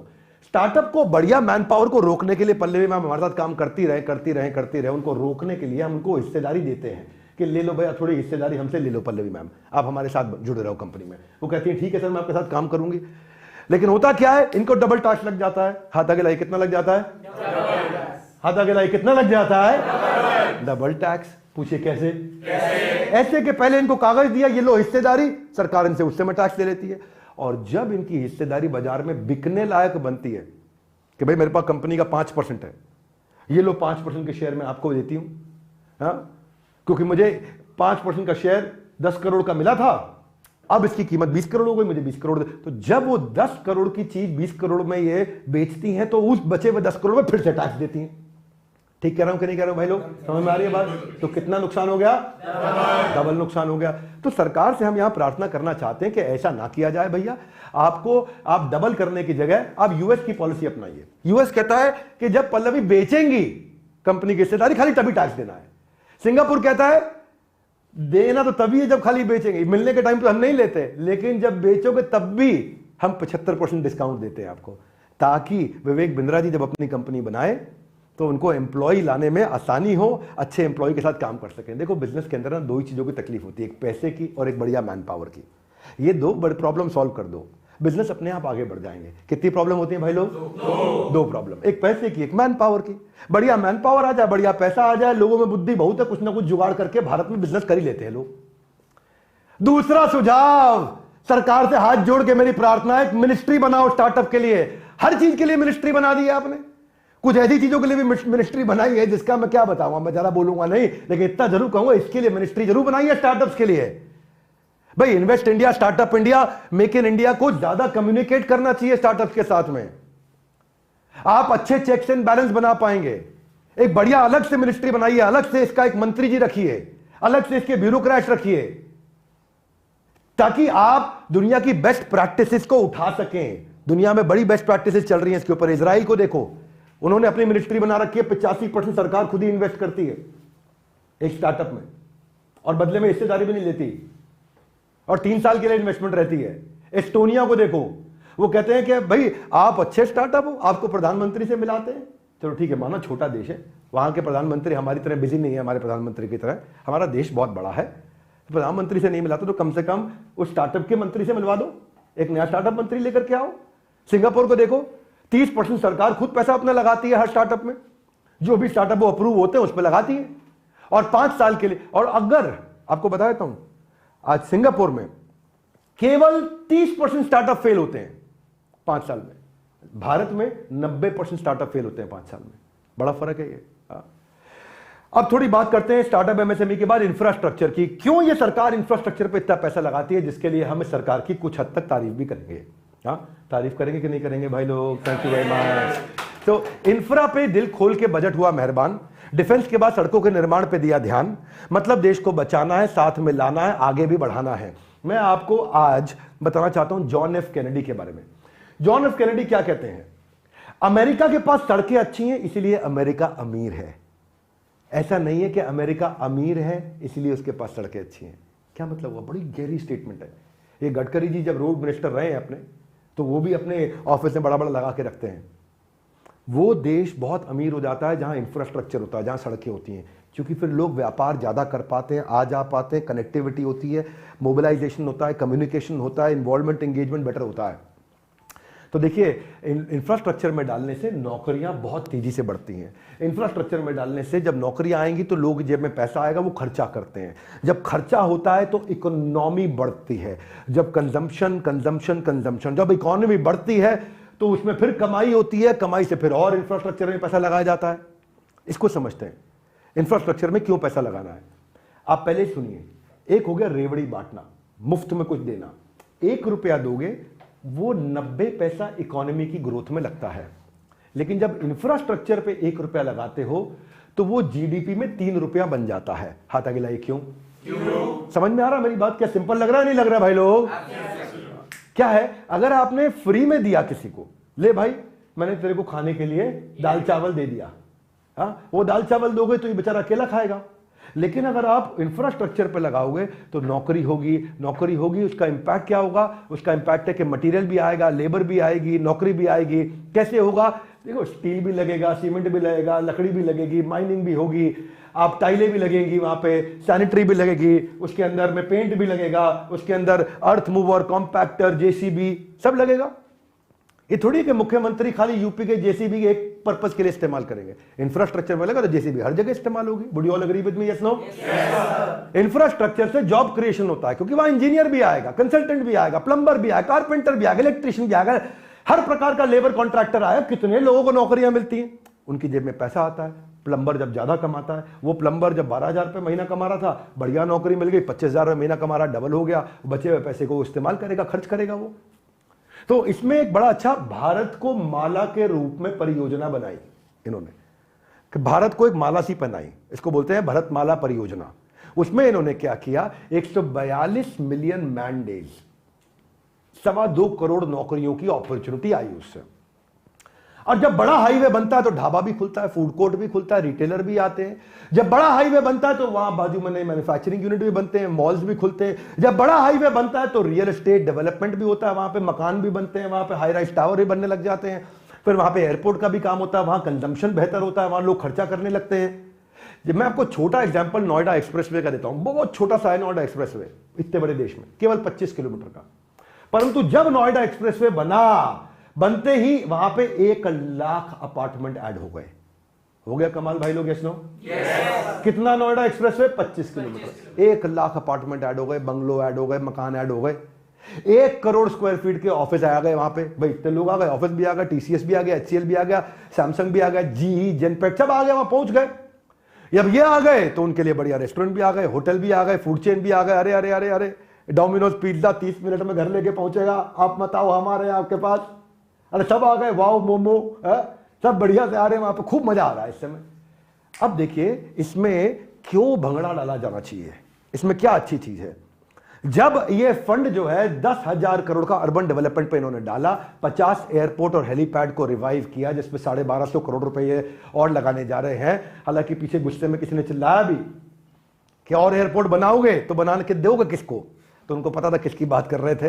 हम उस पर ज़्यादा चर्चा नहीं करेंगे, उनके अभी इस समय रैंकिंग पर भी काफ़ी असर आ रहा है। जब इंसान दुखी परेशान हो तो उसको और क्या परेशान किया जाए, है कि नहीं? सुख में तारीफ करते नहीं, दुख में बुराई करने हम भी लग जाएं साथ में। ग्रीन हाइड्रोजन मिशन, कोई मीम भी बना रहा था कि इस रंग हरे रंग से, मैं भी हरा रंग पहन के आया हूँ, मेरी भावना आहत हो जाती है। थोड़ा इससे बाहर आओ भाई, धंधे की बात करो है जी, थोड़ा ये रंगों पे मत जाओ। हरा रंग है, कौन सा केसरिया रंग है, और कोई रंग है, बिजनेस का रंग समझो भाई, देश का रंग समझो, इकोनॉमी का रंग समझो। तो आज इन्होंने ग्रीन एनर्जी पे या ग्रीन हाइड्रोजन मिशन पे लगभग 20,000 करोड़ रुपए इन्वेस्ट करने जा रहे हैं, जिसमें 5 मिलियन मेट्रिक टन हम 2030 में पहुंचेंगे। लेकिन अमेरिका आज ऑलरेडी 10 मिलियन मेट्रिक टन पे है, वो 2023 में 10 मिलियन मेट्रिक टन पे है, हम 2030 में पहुंचेंगे। ये इन्वेस्टमेंट जरूरी थी, इससे लास्ट माइल कनेक्टिविटी होगी। 75,000 करोड़ रुपए इसके लिए लगा रहे हैं। मैं इसको समझाता हूं, आप सोचोगे यार मेरा क्या फायदा, क्या सोचोगे? भाई आपका फायदा यह है इसमें कि आपने 100 रुपए का सामान खरीदना था अपने गांव में रह के। कितने रुपए का? 100 रुपए का सामान खरीदना था। आपको पता है वो 100 रुपए के सामान में आप 16 रुपया पे कर रहे हो उस सामान को वहां पहुंचने के कारण। क्योंकि लॉजिस्टिक्स हुआ ना, सड़कों में ट्रक में भर के पहुंचे में ट्रक का तेल लगा, रास्ते में कितना खर्चा किया, ड्राइवर लगा रहा, 3 दिन वहां ड्राइव करके पहुंचा। तो आपने जो 100 रुपए का सामान बाजार से खरीदा, उसमें 16 रुपए आपने वो ट्रक वाले को, वो लॉजिस्टिक्स को चुपचाप दे दिया, आपको पता भी नहीं है। ये मैं आपको देश का आंकड़ा दे रहा हूं साधारण भाषा में। अगर ये सड़कें बन रही हैं जिस तरह से बन रही हैं, वो 100 रुपए का माल में 16 नहीं देना पड़ेगा, आपको 8 ही देना पड़ेगा। यानी कि 100 रुपए की चीज 92 रुपए की हो जाती है। इससे पूरे देश में जब भारी मात्रा में असर आता है तो वो असर बहुत बड़ा हो जाता है। 100 रुपए में 8 रुपए 16 रुपए समझ नहीं आएगा आपको। अभी हमारे साथ में मोनू पलवल में रहता है। अब पलवल में जब ये कोई सामान खरीदता है तो वो 100 रुपए के सामान में जिस ट्रक के कारण ये पहुंचा उसके लिए 16 रुपए इसकी जेब से जा रहा था, उसको पता नहीं, लेकिन आगे चल के वो 8 ही रुपए जाएगा, इसका 8 रुपए बच जाएगा। अब ऐसे ही पलवल से लेकर के आप पानीपत तक जो करोड़ों लोग रह रहे हैं, उनके 8-8 रुपए बच रहे हैं हर 100 रुपए पे। यानी कि हजारों करोड़ में 8% बचना बहुत बड़ा असर आता है इससे। एक ट्वीट देख लेते हैं, राजनाथ सिंह जी भी तारीफ कर रहे हैं, $5 ट्रिलियन इकोनॉमी की तैयारी कर रहे हैं। तो आप तारीफ करेंगे, आप सरकार में। हर्ष गोयनका ने इनकी तारीफ करी, मैं दोबारा याद इसलिए दिला रहा हूं क्योंकि इस सब्जेक्ट पे फिर से तारीफ करी, वैसे पहले बता चुका हूं उनके बारे में। तो हमारा सुझाव क्या है? Keep increasing investment. और वो आपने किया भी है। इसमें आपने क्या किया? 5.5 लाख करोड़ से आप 7.5 लाख करोड़ पे आए, 7.5 लाख करोड़ से आप 10 लाख करोड़ पे आए। तो आप लगातार इन्वेस्टमेंट बढ़ा रहे हैं, अच्छा लगा हमारे को। सड़कों पे आपने काम किया, सड़कों में 1,87,000 करोड़ से आप 2,70,000 करोड़ पे आए, 44% आपने बढ़ा दिया। सड़कें बननी जरूरी है। याद रखना, अमेरिका इसलिए अमेरिका में सड़कें इसलिए नहीं क्योंकि वो अमीर है, अमेरिका अमीर इसलिए क्योंकि उसमें सड़कें हैं। सड़कें बनने से देश अमीर बनता है, ये आपको पता नहीं चलता है। तो ये लॉन्ग टर्म विजन, मैंने ये चीज देखा है कि ये सरकार थोड़ी अलग प्रकार की, सुनती नहीं है किसी की, ये थोड़ी करेज वाली सरकार है। तो ये लॉन्ग टर्म पे काम करती है। कहते हैं वोट दो नहीं दो, बात की बात है, हम वो काम करेंगे जो अमृतकाल का काम है। ये तारीफ करने लायक बात है। जहां होगी बुराई करेंगे। सड़कों इन्होंने काफी अच्छी कंप्लीट करी है। महाराष्ट्र समृद्धि महामार्ग बनाया इन्होंने मुंबई से नागपुर, पूर्वांचल एक्सप्रेस इन्होंने बहुत बड़ा बनाया, वेस्टर्न ईस्टर्न पेरिफेरी, इसकी मेरे पास बहुत एग्जांपल थे पर मैं कट शॉर्ट कर रहा हूं आपके सामने। रेलवे पे इन्होंने काफी पैसा लगाया। अब रेलवे में पिछले 10 साल में इन्होंने 9 गुना इन्वेस्टमेंट कर दिया। 55,000 करोड़ से 2.5 लाख करोड़ पे आ गए भाई लोग। कितना? 55,000 करोड़ से 2.5 लाख करोड़, लगभग 2.5 लाख करोड़, 2,40,000 करोड़, तो 2.5 लाख करोड़ जैसा ही हो गया। वो इतना इन्वेस्टमेंट बढ़ा दिया इन्होंने रेलवे पे। अब जब रेल ज्यादा चलेगी, हर जगह चलेगी, हर जगह पहुंचेगी। नॉर्थ ईस्ट में मेरा एक दोस्त रहता है, कहता है हमारे यहां तक रेल आती नहीं है। वो रहता है अरुणाचल प्रदेश में, रेल ही नहीं आती। मैं कहा फिर क्या करते हो? बोला फिर वही गाड़ी करते हैं, टैक्सी करते हैं, कुछ करते हैं, जुगाड़ करते हैं और बैठ के इकट्ठे होकर के आते हैं, बस पे आते चढ़ के। गुवाहाटी से फिर हमारे को जुगाड़ बनता है। लेकिन अगर ये रेल बन जाए, कितनी कनेक्टिविटी बढ़ेगी, नॉर्थ ईस्ट तक समृद्धि पहुंच जाएगी हमारे देश में, वो हमारे देश का असली हिस्सा बन पाएगा। तो बड़े बड़े रेल के प्रोजेक्ट ये कंप्लीट कर रहे हैं। आपको बता दूं, इन्होंने 8 ट्रेन लॉन्च करी हैं, वंदे भारत, अभी 40 और लॉन्च करने जा रहे हैं। ये आपको जानकारी होनी चाहिए। ये केवल बजट का सेशन नहीं है। इस सेशन से आप इतना सीख जाओगे, इतना सीख जाओगे कि भाई साहब आपको कोई बेवकूफ नहीं बना पाएगा। वरना हमारे देश में लोग पौवे के लिए वोट दे देते हैं। किसके लिए? एक पौवा मिलता है, वोट दे देते। ठीक बात है कि नहीं? क्यों मोहन, तुम्हारे गांव में ये हो रहा है? वो कह रहा है हमारे यहाँ पलवल में पौवे के लिए वोट दे रहे हैं। एक पौवा दे जाता है, वोट ले जाता है। प्लीज अंडरस्टैंड, ये इसको बिल्ड करिए माइंडसेट को। क्या बिल्ड करिए? माइंडसेट को बिल्ड करिए, लर्न करिए। ये वन स्टेशन वन प्रोडक्ट, ये हमारा सुझाव है सरकार को। 535 स्टेशन है जहां 572 प्रोडक्ट कवर हुए हैं और हम चाहते हैं कि सरकार से कहना चाहते हैं कि और कवर करें इस पे। One station one product. आप जानते हैं जैसे मधुबनी आर्ट वर्क पटना में, कांचीपुरम साड़ी चेन्नई में, टेराकोटा क्ले आइटम राजकोट में, ऐसे ही अचार मिलता है बढ़िया पंचरंगा पानीपत में, ऐसे ही ये चिकन कड़ी की हैंडवर्क के कपड़े मिलते बढ़िया बढ़िया, लेडीज को बहुत पसंद आता है ये लखनऊ में, लेदर गुड आगरा में। तो ये अगर एक एक शहर एक आइटम के लिए पॉपुलर हो जाए और इस पर बहुत ज्यादा काम किया जाए। बहरहाल एक चेनाब रेल ब्रिज बनाया गया। आईफिल टावर कितना ऊंचा है, ये आईफिल टावर से भी ऊंचा रेल ब्रिज बना है, जिसके लिए हम सरकार को बधाई देना चाहते हैं। ये एक अचीवमेंट होती है कि नहीं? बधाई देंगे आप लोग? ये थोड़ा कंजूसी कर रहे हैं बधाई देने में, इनको इनकम टैक्स में ज्यादा बेनिफिट नहीं मिला है तो इसलिए, लेकिन फिर भी अच्छी चीज पे बधाई देनी चाहिए। Would you agree with me? Yes no? तो Delhi Mumbai industrial corridor 1483 kilometre का ये बनने जा रहा है पूरा। बहुत से इंफ्रा प्रोजेक्ट कंप्लीट हुआ। सबसे अच्छी चीज मुझे लगी, 18 शहर हमारे देश में मेट्रो बन चुकी है, 18 शहरों में। और ये 18 शहर जल्दी ही 100 शहर हो जाएंगे जिसमें मेट्रो बनेगी। मेट्रो आती कितना फर्क पड़ता है, सड़क पे लोड कम आता है ट्रैफिक का। पीएम आवास योजना पे इन्होंने काम किया, इसमें 63 लाख मकान बनाए गए 1 करोड़ 20 लाख में से। 1 करोड़ 20 लाख मकान इनको गरीबों को देने थे बना के। 1 करोड़ 20 लाख में से आधे इन्होंने गरीबों को बना के दे दिए, आधे अभी और देंगे। 100 स्मार्ट सिटी आइडेंटिफाई की थी, केवल 66% में काम चालू हुआ है। बाकियों में सरकार से हम प्रार्थना करेंगे, भाई आप हमारे राजा, हम आपकी प्रजा, हमारी इच्छा कि आप उस पर भी बाकी 34 पे भी काम करें, उसको तेजी से आगे बढ़ाएं। डिजिटल इंफ्रास्ट्रक्चर, ये था फिजिकल, में डिजिटल पे भी बात करना चाहता हूं। यूपीआई ने किया कमाल। कमाल, यूपीआई ने किया कमाल। 376 बैंक इस समय डिजिटल बैंकिंग के लिए ऑनबोर्ड हो गए। 12.5 लाख करोड़ दिसंबर 2022 में ट्रांजैक्शन 12.5 लाख करोड़ की हुई। और ये किसके मुकाबले? वही दिसंबर 2021 में, 1 साल पहले 8.5 लाख करोड़ की। हम 8.5 लाख करोड़ से 12.5 लाख करोड़ की ट्रांजैक्शन पे पहुंचे कितने समय में? 1 साल में। 1 साल में पहुंचे, यानी कि इसमें ग्रोथ है। अच्छा, ये भाई साहब हमारे मंत्री जी कहते हैं कि 5G इकोसिस्टम से $450 बिलियन का जीडीपी में बड़ा कंट्रीब्यूशन आ जाएगा अगले 15 साल में। यानी कि $0.5 ट्रिलियन तो हम केवल टेलीकॉम के कारण, जानते हैं क्यों? क्योंकि वो लड़के बैठ के गाना नहीं देख रहे, पतली कमर या तेरी हाय हाय हाय, वो बड़ा कंट्रीब्यूट कर रहे हैं जीडीपी को हमारी। वो इंटरनेट इस्तेमाल कर रहे हैं, पतली कमर या रील देख रहा है बैठ के इंस्टाग्राम पे, हाय हाय हाय खूब बना रहा है। अब ये पीयूष गोयल जी समझ गए, कह रहे $1/2 ट्रिलियन तो मैं इन्हीं से निकाल लाऊंगा हमारे देश में, है कि नहीं? क्योंकि इंटरनेट कनेक्टिविटी में बहुत मामला चल रहा है तेज इस समय। हमारे यहाँ चौकीदार, हम भी उससे पूछते हैं क्या चल रहा है, कह रहा अलग अलग ऐप चल रही है, मैं देखता हूँ कौन सी ऐप देखता है, वो लगा रहता है। लेकिन आंखों से आंसू बहते हैं जब हम कुछ कमियां सरकार की देखते हैं। आप प्राइवेट इन्वेस्टमेंट लेके आओ ना, सारा पैसा अपनी जेब पे क्यों लगा रहे हो? इंफ्रा पे गड़बड़ ये गड़बड़ है भैया। सारा पैसा जेब से अगर आप लगा दोगे, मैं समझता हूं इससे आपको कमाई होगी, लेकिन आज तो आपकी जेब से निकल जाएगा ना पैसा। अरे भाई, आप टावर बड़े बड़े बना के बेचोगे, लेकिन बेचोगे कब? 7 साल 8 साल 10 साल बाद बेचोगे। अरे मैं कह रहा हूं, आज क्यों आप लगाते हो? पैसा दूसरे का लगवाओ और कमाई आधी आधी खाओ, कमाल हो सकता है। इसको बोलते हैं एंटरप्रेन्योरशिप। प्राइवेट इन्वेस्टमेंट नहीं आ रही है जितनी आनी चाहिए। इसके लिए कांग्रेस सरकार ने आज एक प्रेस कॉन्फ्रेंस भी करी, जिसपे उन्होंने इनकी निंदा भी करी। उसमें मैं आपके साथ में हूं चिदम्बरम जी, आपने बिल्कुल ठीक कहा। हमारा भी यह सुझाव है सरकार को, केवल 5% इंफ्रास्ट्रक्चर जो है इंडियन सिटी में प्राइवेट सोर्सेज से आ रहा है, 95% सरकार का पैसा लग रहा है। अरे भाई, प्राइवेट प्लेयर्स को बड़ा करो और बड़ा करो, पब्लिक प्राइवेट पार्टनरशिप लेकर के आओ। आप तो बुद्धिमान तरीके से काम करो। धृतराष्ट्र ने भी तो यही किया, भाई सब कुछ हमें चाहिए हमें चाहिए। अरे भाई, मिल लेते अर्जुन के साथ, युधिष्ठिर के साथ पार्टनरशिप कर लेते, उसको बिजनेस चलाने देते तो अपना खाते आराम से। लेकिन लगे और नहीं जी, हम government has no business to do business. One more time, come on, government has no business to do business. Businessman को करने दो। आप पॉलिसी बनाओ, ऐसी बनाओ कि कोई चोरी चक्कारी ना करे, ऐसी बनाओ कि कोई मोनोपोली ना क्रिएट करे, ऐसी बनाओ कि कोई शोषण ना करे, ऐसी बनाओ कि किसी गरीब का नुकसान ना हो।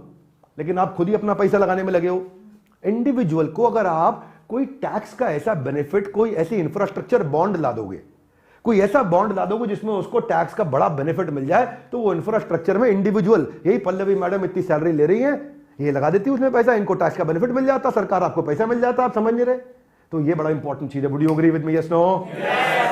दूसरा, प्राइवेट आदमी इसलिए नहीं आ रहा क्योंकि उसको आप जमीन कहते हो, हम तुमको जमीन दे देंगे, वो कहते दे दो, फिर आप क्या कहते हो? हम दे देंगे, वो कहते दे दो, फिर आप क्या कहते हो? दे देंगे। तो यही दे देंगे और दे दो के बीच में सारा मामला फंसा हुआ है। आज सरकार लैंड अलॉटमेंट के अंदर, सोलर पार्क स्कीम का उदाहरण दे देता हूं आपको, लार्ज स्केल सेक्टर में बड़ा हर्डल है, नोडल एजेंसी लाओ, वो काम करेगा, इस पे एग्जीक्यूशन कैपेबिलिटी लो है। भाई देते हो आप, वचन दे देते हो, पर जो है वचन कई बार पूरा नहीं हो पाता, इसके लिए हम क्षमा चाहते हैं, पर सच्चाई यही है। डिजिटलाइजेशन करो लैंड रिकॉर्ड की। गांव के अंदर आज ये पटवारी बैठ करके पैसे लेता है, फिर ठप्पा लगाता है। ठीक बात है कि नहीं? Yes, no? अब पटवारी के हाथ में आपने दे रखा है देश, वहां दिक्कत हो रहा है। इसको डिजिटलाइज करो पूरी तरीके से, इशू जल्दी रिजॉल्व होगा। और जो प्राइवेट प्लेयर आ रहा है उसको टीडीआर दे दो। टीडीआर क्या होता है, मैं साधारण भाषा में समझाता हूं। मान लो पुणे में एक प्राइवेट प्लेयर आया, हाईवे पे उसने बड़ा प्रोजेक्ट बनाने के लिए आपने उसको अलाउ कर दिया। अब उसके आजू बाजू जो रियल एस्टेट डेवलपमेंट है उसका राइट उसको दे दो, उससे वो कमाएगा और आपका काम जल्दी करके दिखाएगा। और अगर वो आपका तो नहीं वो लेट कर देते, रियल एस्टेट वाले लेट, भाई देखो वो वाला राइट किसी और को बेच के पैसा इकट्ठा करके बिल्डिंग बना देगा, सब मिलके आगे बढ़ेंगे। आपका आज जो पैसे का आउटफ्लो हो रहा है सरकार का, वो रुक जाएगा। ये हम सुझाव सरकार को देना चाहते हैं। इसके अलावा जो डिले इन प्रोजेक्ट है वो बहुत नुकसान दे रहे हैं। वो इसीलिए है क्योंकि सरकार काम धीमा ही करेगी। देश बहुत बड़ा है, ये छोटा सा स्पीड बोट नहीं है, जूम जूम जूम करके निकाल देंगे। ये मोटरसाइकिल नहीं है यामाहा स्प्लेंडर की कि ऐसे ऐसे ऐसे निकाल देंगे। ये सरकार है, देश है हमारा, बहुत बड़ा लॉरी ट्रक है। इसको ना एक बार यू टर्न लेने में ही ना 15 मिनट लग जाते हैं। समझ पा रहे मेरी बात को? तो आपका पेमेंट डिले हो जाता है और पेमेंट प्रोजेक्ट डिले हो जाता है। 1568 प्रोजेक्ट थे जिसमें 721 डिले हो गए आपके। ऐसे ही आपके मिनिस्ट्री ऑफ पेट्रोलियम के कुछ प्रोजेक्ट थे, उसमें 65% प्रोजेक्ट आपके लेट हो गए। रेलवे के आपके प्रोजेक्ट थे, 60% प्रोजेक्ट आपके लेट हो गए। रोड हाईवे के प्रोजेक्ट थे, उसमें 38% लेट हुए। रोड हाईवे फिर भी आप तेज चल रहे हो, लेकिन 38% वहां भी लेट है। बात यह है कि इसका नुकसान 3.25 लाख करोड़ रुपए का देश को भरना पड़ रहा है। ये देश नुकसान भर रहा है इसका, ये लेट हो जाने का। ये ऐसा नहीं है कि शादी में बारात लेट आई है तो कोई बात नहीं, इज्जत बढ़ रही है। अरे भाई देश का नुकसान हो रहा है। आते थोड़ी एक्सपोर्ट की चर्चा कर लेते हैं। You with me? Yes, no? ये सीखने को मिलेगा इस बजट के सेशन में बहुत कुछ। सबसे बढ़िया कॉमन चीज इन सब में क्या है? रिलायंस, इन्फोसिस, टाटा, आईटीसी, टीसीएस, ये सब एक्सपोर्ट की सबसे बड़ी कंपनी है हमारे देश में। इन्फोसिस क्या एक्सपोर्ट कर रहा है मालूम आपको? इन्फोसिस आज एक्सपोर्ट क्या करता है भैया? क्या एक्सपोर्ट करता, जल्दी बताओ। चाय की पत्ती एक्सपोर्ट कर रहा है, यस नो? नो। इन्फोसिस हमारे आईटी इंजीनियर की सेवाएं एक्सपोर्ट कर रहा है अमेरिका में। हमारा आईटी का इंजीनियर जो सीख के पढ़ के आता है उसकी सेवा अमेरिका को दे रहा है, जिससे अमेरिका से खूब डॉलर लेके आ रहा है। टीसीएस पाकिस्तान स्टॉक एक्सचेंज के बराबर, उससे ज्यादा बड़ी अकेली कंपनी टीसीएस हमारी टाटा ग्रुप की है। समझ में आ रही है बात भाई लोग? ये क्या कर रहा है? सर्विस एक्सपोर्ट कर रहा है। पाकिस्तान कंगाल हो रहा है, और हमारे यहां टाटा ग्रुप माला माल हो रहा है। 4% हमारे देश का जीडीपी केवल टाटा ग्रुप कंट्रीब्यूट कर रहा है।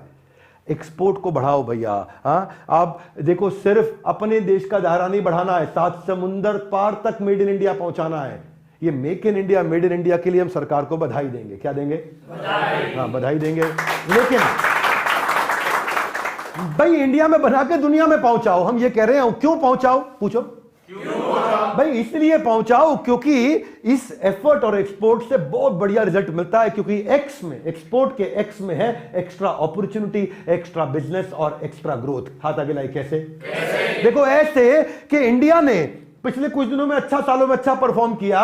1972-73 से 2022-23 तक 30-50 साल के अंदर हम लोग $2 बिलियन से आज $750 बिलियन पे पहुंच चुके हैं। लगातार हमने ग्रोथ लिया है। अब लेकिन और तेज ग्रोथ हो सकता था। लग्जमबर्ग, हांगकांग, सिंगापुर, ये पूरे एक्सपोर्ट पे चल रहे हैं, बहुत पैसा कमा रहे हैं, इनकी पर कैपिटा इनकम बहुत हाई है। इंडिया का कंट्रीब्यूशन ग्लोबल जीडीपी के अंदर, जो इंडिया का शेयर है ग्लोबल एक्सपोर्ट्स में, वो केवल आज भी 1.5% है। यानी कि इंडिया इतना बड़ा है, इतना बड़ा है। अपन कितनी पॉपुलेशन होंगे दुनिया की? 20% से ज्यादा पॉपुलेशन होंगे अपन दुनिया की। ठीक बात है कि नहीं? 20% पॉपुलेशन, 15% पॉपुलेशन हम दुनिया की है, और हम केवल 1.5%। यानी कि अभी अपन 10 गुना तो ग्रो कर सकते हैं अगर हमारे देश के व्यापारी आज दुनिया में माल बेचें। हाथ आगे लाए। क्यों बेचें? अभी बताता हूं क्यों बेचें। पहले समझो कि हमारी जीडीपी के प्रपोर्शन में जो हमारा आज एक्सपोर्ट है, वो इराक, घाना, किर्गिस्तान कोई देश है? किर्गिस्तान है, कोई ना जाए किर्गिस्तान, उससे भी पीछे चल रहे हैं हम। आप समझ रहे हो? घाना, अफ्रीकी देश घाना है नहीं, घाना भी खा रहा है एक्सपोर्ट का बढ़िया खाना, और हम मचा रहे हैं यहां केवल बहाना। देखो भैया निर्मला ताई, ऐसा ना करते जाना, एक्सपोर्ट को जरूर बढ़ाना।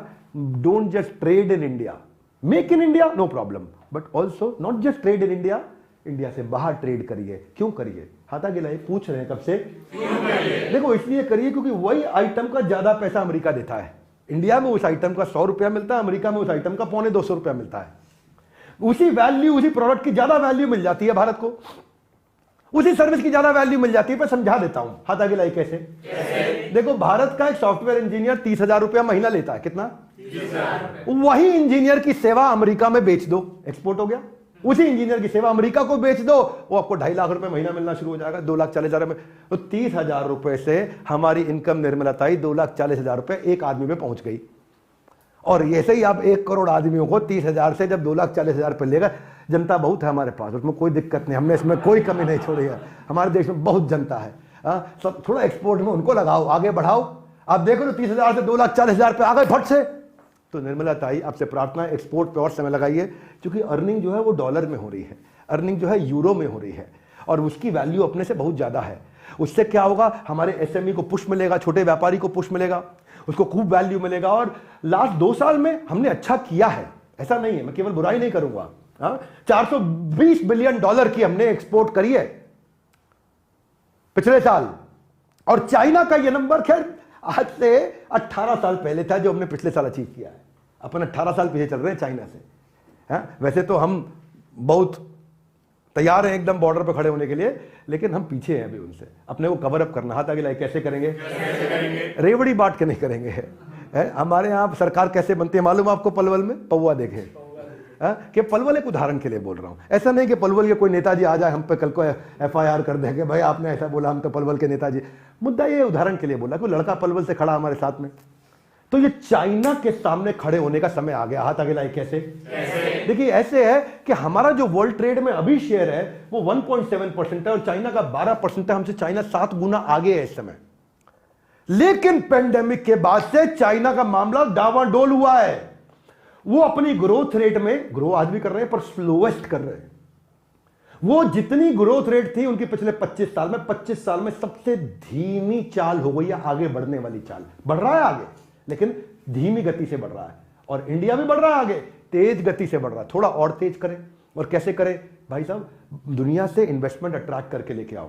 लेबर हमारे देश में $150 पर मंथ की है, और लेबर चाइना में $1200 पर मंथ की है।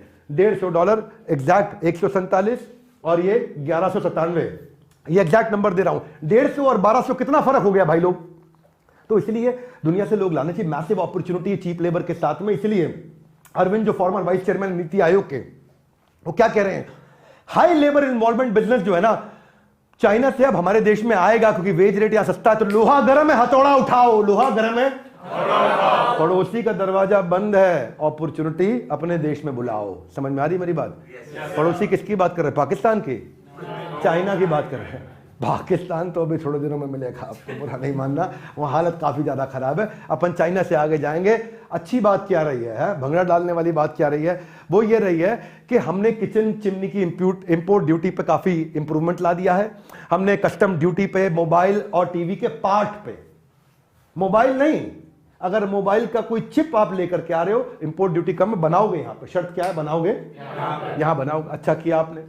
हाँ, लिथियम आयन बैटरी पे आपने काम किया, ग्रीन एनर्जी पे आप काम कर रहे हैं, लेकिन आंखों से आंसू निकल जाते हैं। क्या?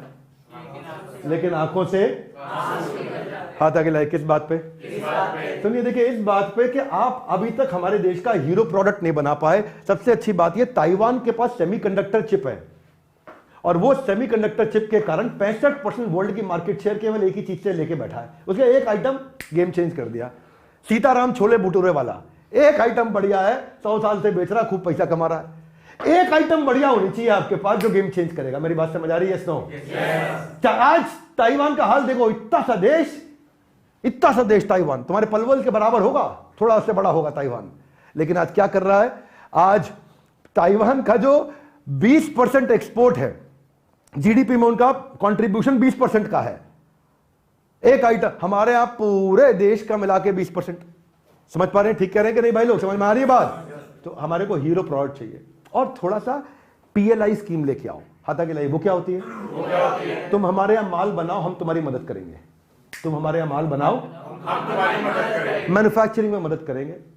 हाँ, तुम संघर्ष करो, हम तुम्हारे साथ हैं। ये करो ना भाई, तुम व्यापारियों के साथ पीएलआई स्कीम लेके आओ, इंसेंटिव दो उसको कि तुम यहां बनाओ। अच्छा, वो यहां बनाएगा तो इंपोर्ट नहीं करेगा तो डॉलर बाहर नहीं जाएगा। जब डॉलर बाहर नहीं जाएगा, फॉरेक्स रिजर्व अबे इतना मजबूत हो जाएंगे, कंज्यूमर को सस्ते में माल मिलेगा। हाथ आगे लाइए। क्यों? क्योंकि बाहर से लाने पर टैक्स लगता है, वो बच जाएगा।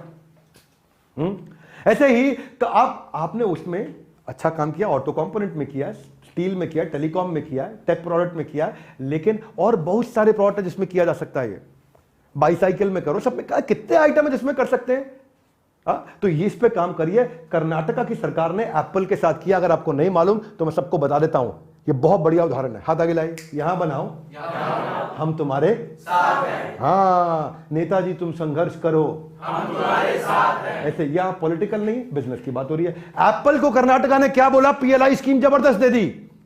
एप्पल ने इंडिया से एक्सपोर्ट डबल कर दिया बना के यहां से फोन, और कर्नाटका में फोन बन रहा $2.5 बिलियन का अप्रैल से दिसंबर तक, 9 महीने में। भैया ये कमाल हो गया। आज इस समय मोबाइल मैन्युफैक्चरिंग के अंदर भारत दुनिया में दूसरे नंबर पर सबसे बड़ा हो गया।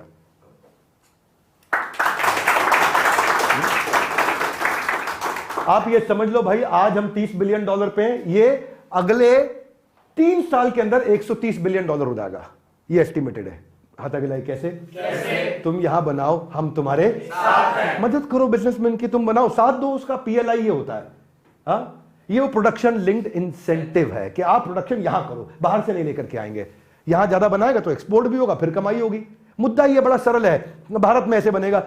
अब एक मेरा को निर्मलता आई आपसे थोड़ी दुख है बात का, क्रिप्टो पे बात क्यों नहीं करी आपने? ये कंप्लीट मिस है। आंखों से आंसू आते हैं क्रिप्टो पे। आप, मुझे लग रहा है आपकी तैयारी नहीं है। क्रिप्टो पे तैयारी क्यों नहीं? देखो, आपके आरबीआई गवर्नर कुछ बोल के चले गए, आपने पूरी बात करी नहीं। प्राइवेट को क्या कह रहे हैं गवर्नर साहब?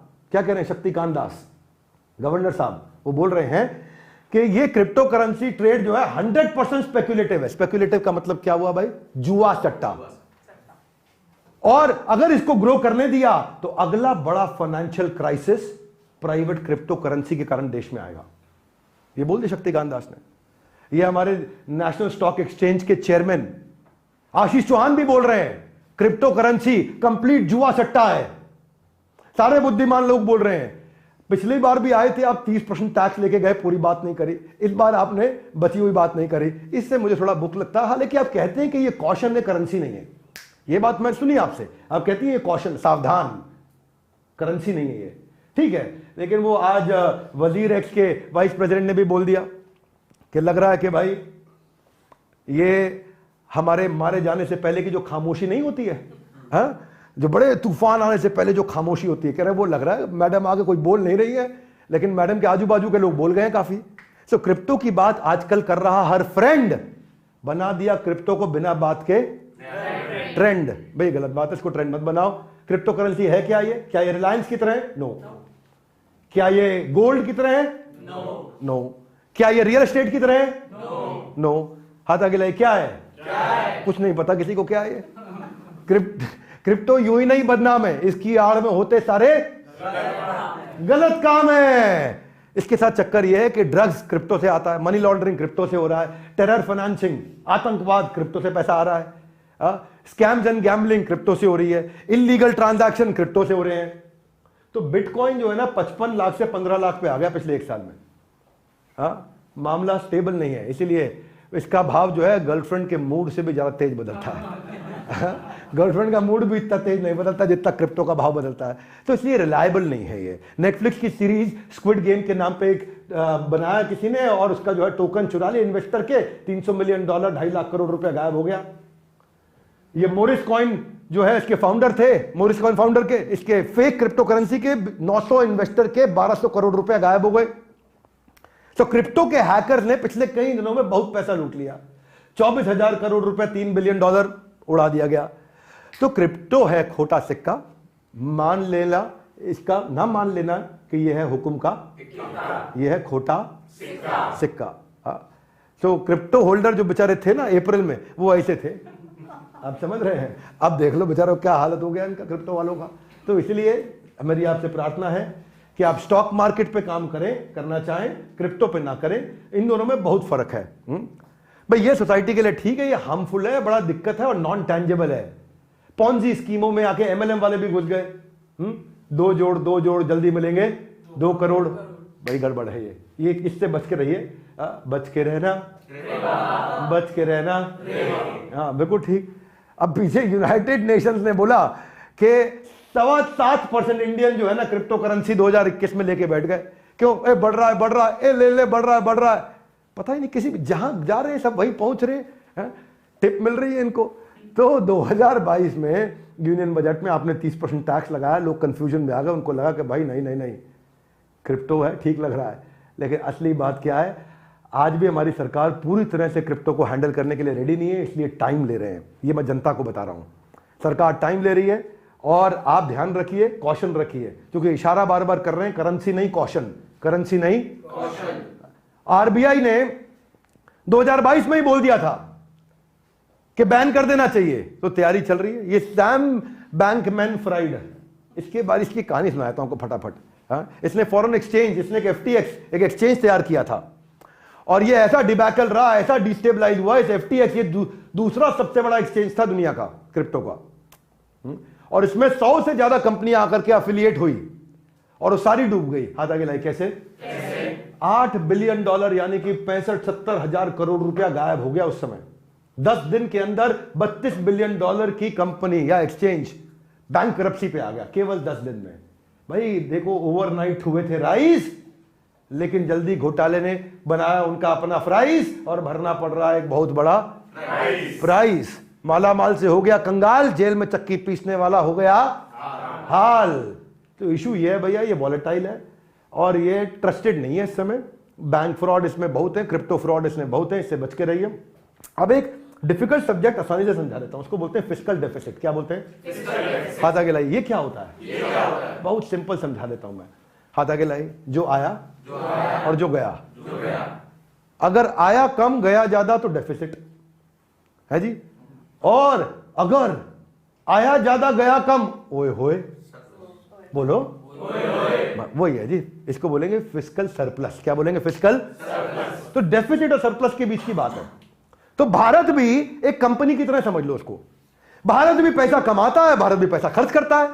अब भारत ने 100 रुपया कमाया, 120 रुपया खर्च कर दिया, तो 20 रुपए का कर्जा लेना पड़ गया उसको किसी और से। और अगर सोचो भारत ने कमाया 200 रुपया, खर्चा किया 100 रुपया, और 100 में भी अच्छा खर्चा किया, खूब खा पी के आराम से मौज है, मस्त है एकदम, है जी, तो फिर इसका मतलब भारत की इकोनॉमी ठीक है। तो फिस्कल डेफिसिट से पता चलता है कि भारत कैसा चल रहा है। क्या मेरी बात समझ आ रही? आपका पैसा बच रहा है कि घट रहा है, कर्जे में है कि नहीं। मैं देखता हूं ना कि कई एम्प्लॉइज से मैं मिलता हूं, 25, 26, 27 तारीख आते आते उनके बैंक अकाउंट खाली हो जाता है। हाँ, सब पैसा खर्च हो जाता है, बेचारे बहुत परेशान अंदर से। क्यों? क्या है? आमदनी अठन्नी, खर्चा रुपया। क्यों? क्योंकि लगे इंटरनेट पे, पतली कमरिया तेरी, हाय हाय, अब वो फालतू चीजों में लगे पड़े। इसीलिए हमारा देश कहीं फालतू खर्चा तो नहीं कर रहा है बिना बात के, रेवड़ी तो नहीं बांट रहा है।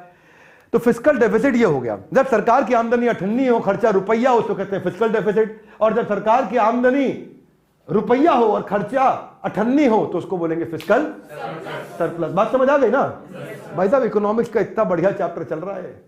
ये वीडियो केवल इसलिए नहीं देखना कि बजट समझ रहे हो, ये इसलिए देखना कि भाई साहब आप सीख जाओगे कि देश चलता कैसे है। नहीं तो क्या है, सरकार तो पहुए में बन जाती है। किसमें बनती? आप पहुआ दे रहे हैं, वोट दे के आ रहे हैं, बहुत जगह हो रहा है, बहुत जगह हो रहा है। किस किस का नाम ले? पलवल तो भाई वहां से आता है, इसलिए उदाहरण दिया है।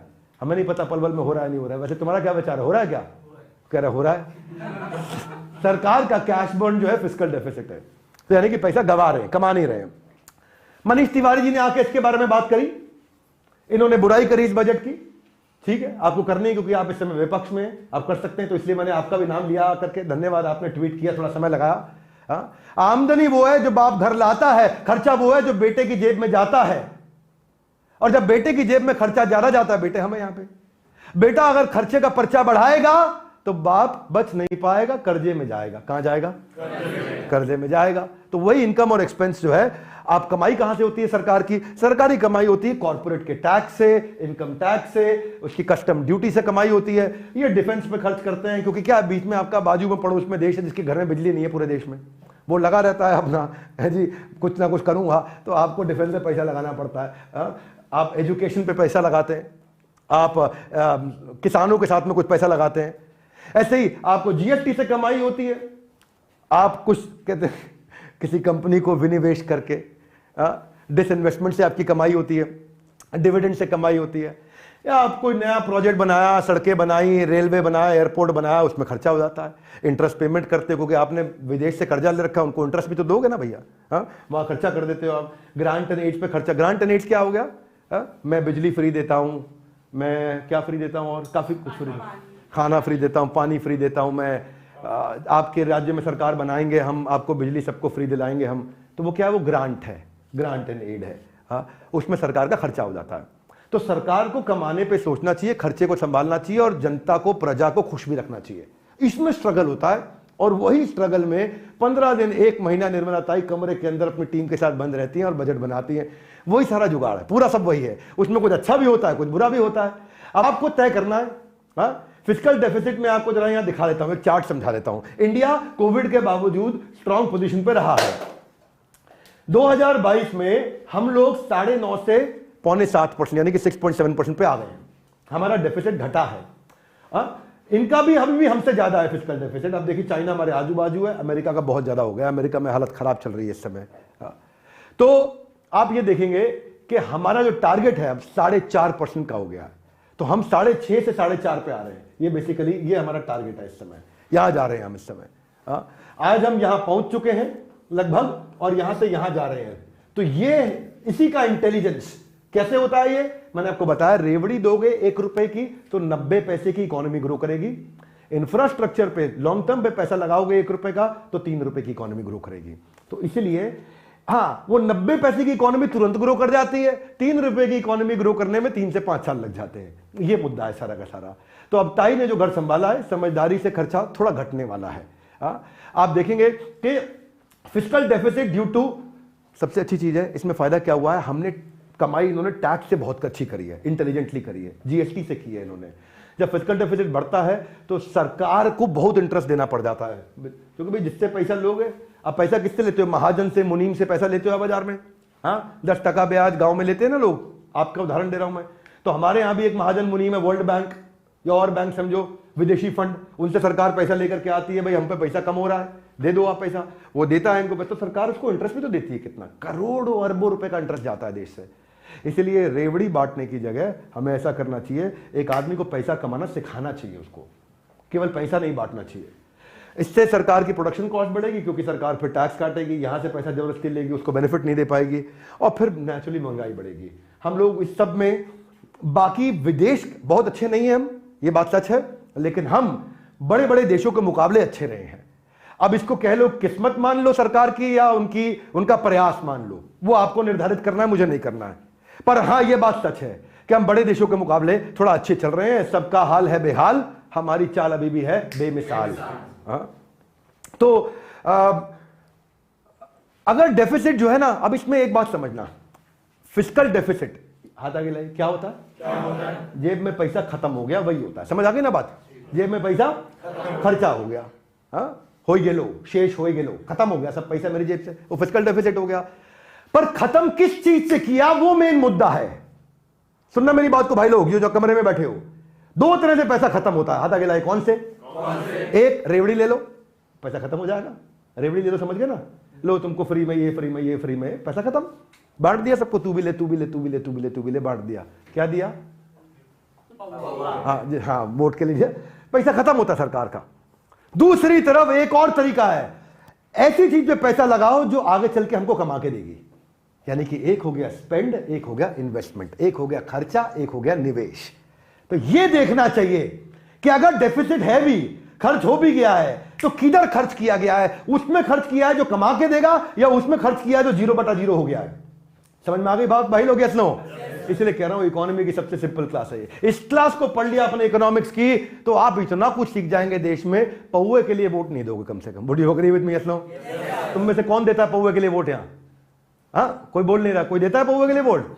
नहीं, चलो बहुत अच्छी बात है, बधाई आप लोग को यार, समझदार लोग आप। हाँ, तो फिस्कल जो डेफिसिट को कंट्रोल कैसे किया जाए, हाथ आगे लाइक, कैसे किया जाए? पहले थोड़ा पब्लिक एक्सपेंडिचर बिना बात का ना करें। सब्सिडी जो है फूड पे, एक्सपोर्ट पे, ऐसे हर एक चीज पे सब्सिडी ना दे। हाँ, एक्सपोर्ट पे दे, इलेक्ट्रिसिटी पे देख के दे भाई, ये नहीं जबरदस्ती हमने वोट के चक्कर में दे दिया। अननेसेसरी खर्चे मिनिस्टरों पे ना करेंगे। मिनिस्टर जी आ रहे, मंत्री जी आ रहे, तो बहुत खर्चा लग रहा है। मैंने मंत्री जी के साथ 5 आदमी बिजनेस क्लास जाते नहीं है, लेकिन उदाहरण के रूप में कह रहा हूं, तो बहुत खर्चा हो जाता है। आप पब्लिक एक्सपेंडिचर तो खर्च कर नहीं सकते, तो कम से कम अर्निंग बढ़ाओ। तो खर्चा घटाने से ज्यादा दिमाग लगाएं अर्निंग बढ़ाने पे, जितना अर्निंग बढ़ा सकें। और उसके क्या तरीके हैं? सिंप्लीफाइड टैक्स सिस्टम कर दो। तो गवर्नमेंट ने अच्छा क्या किया? गवर्नमेंट ने एयर इंडिया निकाल दी। हाथ आगे लाइए, ये अच्छा क्यों है? ये अच्छा इसलिए क्योंकि एयर इंडिया रोज खर्चा बढ़ा रही थी सरकार का, लॉस मेकिंग है। लॉस मेकिंग है तो और प्रेशर आता है। तो लॉस मेकिंग प्रोजेक्ट को बंद करना चाहिए या बेच देना चाहिए? सरकार ने बेच दिया टाटा ग्रुप को। अब टाटा ग्रुप के पास एयर इंडिया आ गया, सरकार को कुछ पैसा मिल गया, उससे क्या हुआ? उनकी जेब में थोड़ा और पैसा आ गया। तो सरकार को पैसा कमाना जरूरी है। LIC को मोनेटाइज किया IPO ला करके। GST को उन्होंने बड़ा अच्छा किया, इनडायरेक्ट टैक्स जो है 50% बढ़ा 5 साल में हमारा। TDS इन्होंने बड़े कैश विड्रॉल पे, जो मोटा मोटा 1-1 करोड़ रुपया निकालते हैं, उस पर TDS लग जाता है कैश विड्रॉल पे। समझ में आ रहा मेरी बात को? इससे सरकार की नजर भी बनी रहती है, कौन इतना मोटा पैसा निकाल रहा है, क्या चक्कर है, कहां जा रहा है इसका पैसा। ऐसे ही टैक्स स्क्रूटनी को फेसलेस करना अच्छा है। ये नहीं कि इनकम टैक्स ऑफिसर आपके यहां आ रहा है, ए खोल भाई खाता, देखे तूने पैसा कितना चुराया। सब कुछ फेसलेस, डिजिटल। अब थोड़ा सा इंक्रीज रेवेन्यू पे एक जो मिथ है उस पर बात करना चाहते हैं। मैं कुछ सुझाव देना चाहता हूं, सुनना चाहेंगे भाई लोग? Yes no? सरकार कमा सकती है। आपकी जो सड़कें हैं, सड़क पे हम आपका नाम लगा देंगे। आपका नाम क्या? गुप्ता जी। आपसे हम लेंगे 1 करोड़ रुपया साल का, आपके यहां पे बोर्ड लगा देते हैं। सड़क आपके नाम नहीं करी है, सड़क पे आपका नाम लिखा है। दोनों में फर्क है। क्या मेरी बात समझ आ रही है? नहीं, कई लोग कहेंगे विवेक बिंद्रा जी कह रहे थे देश बेच दो, देश बेच दो। देश बेचने की बात नहीं कर रहे, हम कह रहे हैं इस सड़क पे हमने नाम लगा दिया, मोनू शर्मा के नाम पे सड़क है ये, हमने जो है आपको डेडिकेट कर दी है। अब मोनू शर्मा जी से 1 करोड़ रुपए, ऐसे ही सड़कों पे नाम लगाना और खूब पैसा कमाना है। क्या मेरी बात समझ आ रही है? सिंपल है भैया। या फिर रेकरिंग या उसका मेंटेनेंस भी, मोनू शर्मा आप हमको पैसा मत दीजिए, लेकिन सड़क मेंटेन आप कर दीजिए, है? लेकिन आपका नाम है ये सड़क, मोनू शर्मा जी के नाम पे हमने जो है इनके नाम की ताली बजा रहे हैं, इनके नाम पे सड़क है। और नहीं, यहां बजाने की जरूरत नहीं, ये तो उदाहरण था। और उसमें क्या है, मोनू को अपना नाम इज्जत बढ़ाना अच्छा था, मन कर रहा था, तो उस चक्कर में उन्होंने कहा लगाओ लगाओ मेरा नाम लगाओ। बोलो सड़क पे कितना खर्चा आएगा? कुछ नहीं, तुम्हारा 5 लाख रुपए हर साल तुम्हें सड़क की मरम्मत कराना, हम करा देंगे, 5 लाख रुपए हर साल करानी करा देंगे, लेकिन हमारा नाम तो होगा। गांव में बात नाम की होती है, किसकी होती है? नाम की। बात तो उन्हीं की होती है जिनमें कोई बात होती है कि नहीं? बात तो उन्हीं की होती है जिनमें कोई बात होती है। तो लोग अपना नाम के चक्कर में बहुत कुछ करेंगे।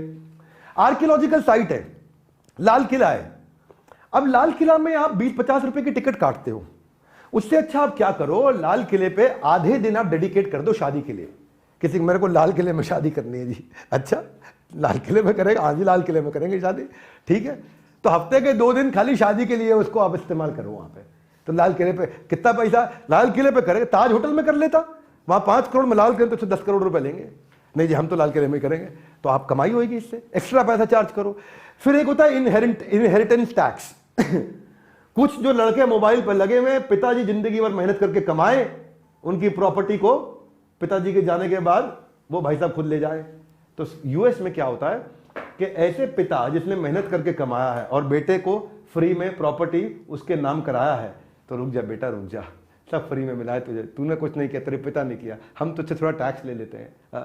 तो ऐसे जब पिता की प्रॉपर्टी पुत्र के नाम पे हो रही तो थोड़ा उसमें टैक्स ले सकते हो, ये भी तरीका है। एनआरआई इनकम इतना आ रहा है यहाँ पे, उस पर कोई टैक्स फ्री होता है तो उस पर सेस लिया जा सकता है। फिर वो विदेश में कमा रहा है तो अपने देश में काम क्यों नहीं करता भाई, उस पर थोड़ा टैक्स लिया जा सकता है। या फिर आजकल ट्रैफिक जाम की बहुत समस्या है, जहां ज्यादा ट्रैफिक है वहां अगर गाड़ी ले जाओ तो तुमसे एक्स्ट्रा पैसे लेंगे। समझ में आ रहा है आपको मेरी बात? ये न्यूयॉर्क में होता है, मैनहट्टन के अंदर कंजेशन टैक्स। लंदन में होता है ये, लंदन की कैब्स को कंजेशन टैक्स। लंदन में कुछ सड़कें ऐसी जहां बहुत ट्रैफिक रहता है, न्यूयॉर्क में मैनहट्टन में रहता है। तो अब वहां से निकलोगे, ये सड़क पर ट्रैफिक ज्यादा है, इसके लिए तुम 500 रुपये एक्स्ट्रा देके जाओ तुम। बहुत सारे तरीके हैं कमाने के। तो अब थोड़ा इनकम टैक्स, जिसकी सब बात बहुत करते हैं कि बजट जो है मिडिल क्लास पे फोकस कर रहा है नहीं कर रहा है, इनकम टैक्स पे फोकस कर रहा है नहीं, सैलरी क्लास जो है ना वो बजट से पहले वो होता है मेरे को ऐसा धक धक हो रहा है, उसको लगता है मेरे को क्या मिलेगा, इसमें क्या मिलेगा।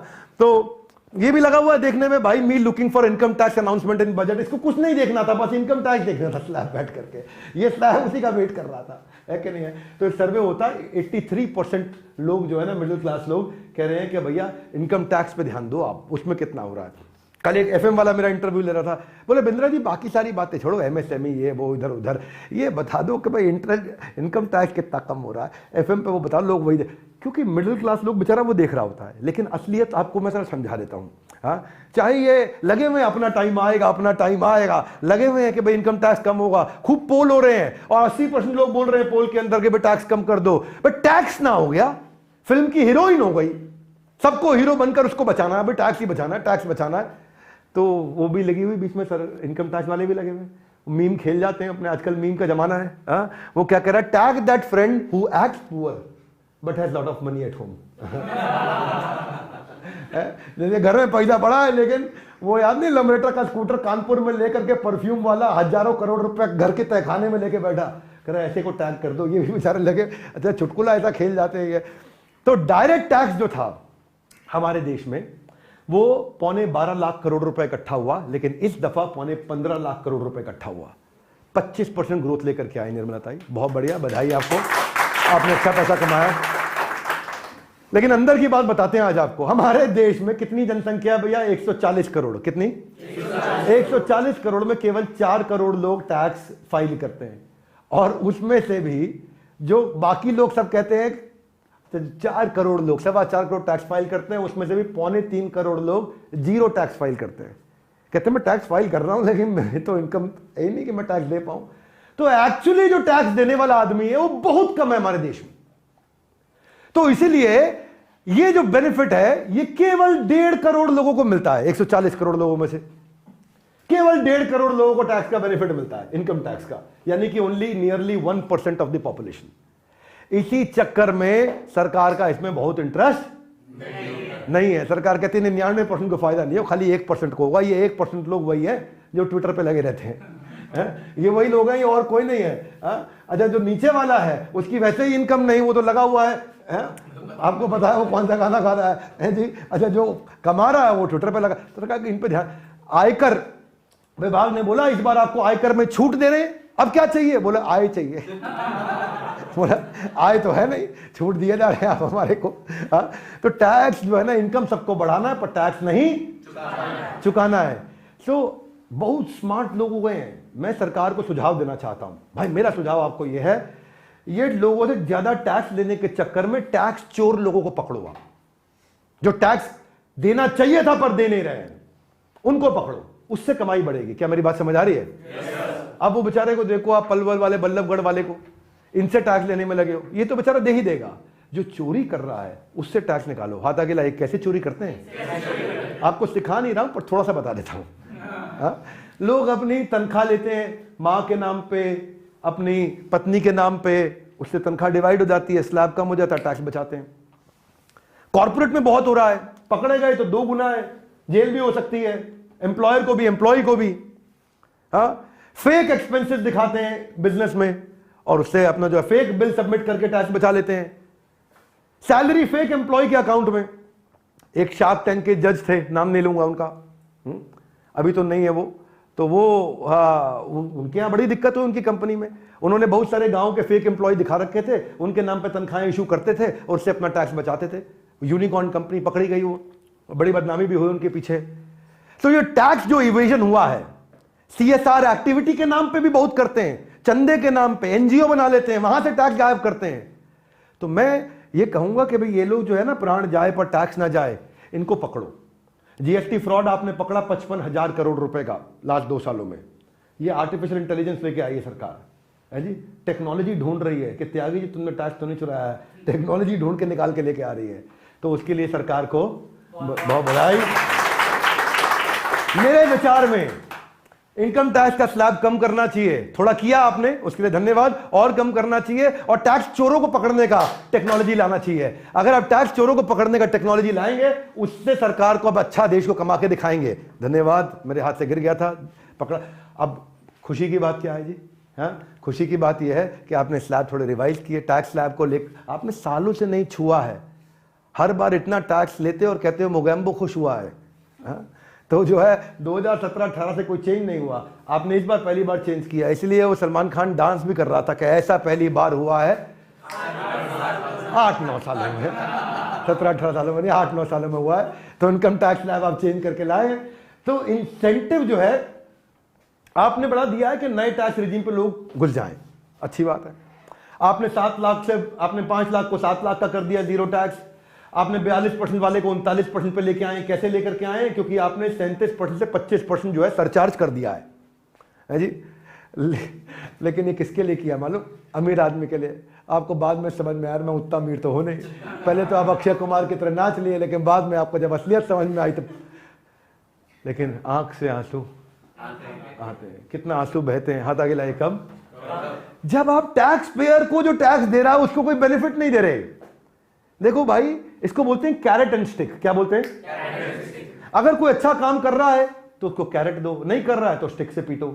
तो मैंने ये बता दिया कि भाई कैसे टैक्स चोरों से और पैसा निकालें। लेकिन जो अच्छा कर रहा है तो जिस व्यवहार पे दोगे पुरस्कार, उसी को दोहराया जाएगा बार बार। हाथ आगे लाइए। कैसे? देखो भाई, ऐसे अभी आप खाली सर्टिफिकेट देते हो, सर्टिफिकेट का मैं क्या करूंगा? बुरा नहीं मानना, मैं क्या करूंगा? आपको क्या करना चाहिए? टैक्स पेयर को स्पेशल फील कराना चाहिए। हाथ आगे लाइए। बात दिल को छू जाए, बिल्कुल है। कैसे?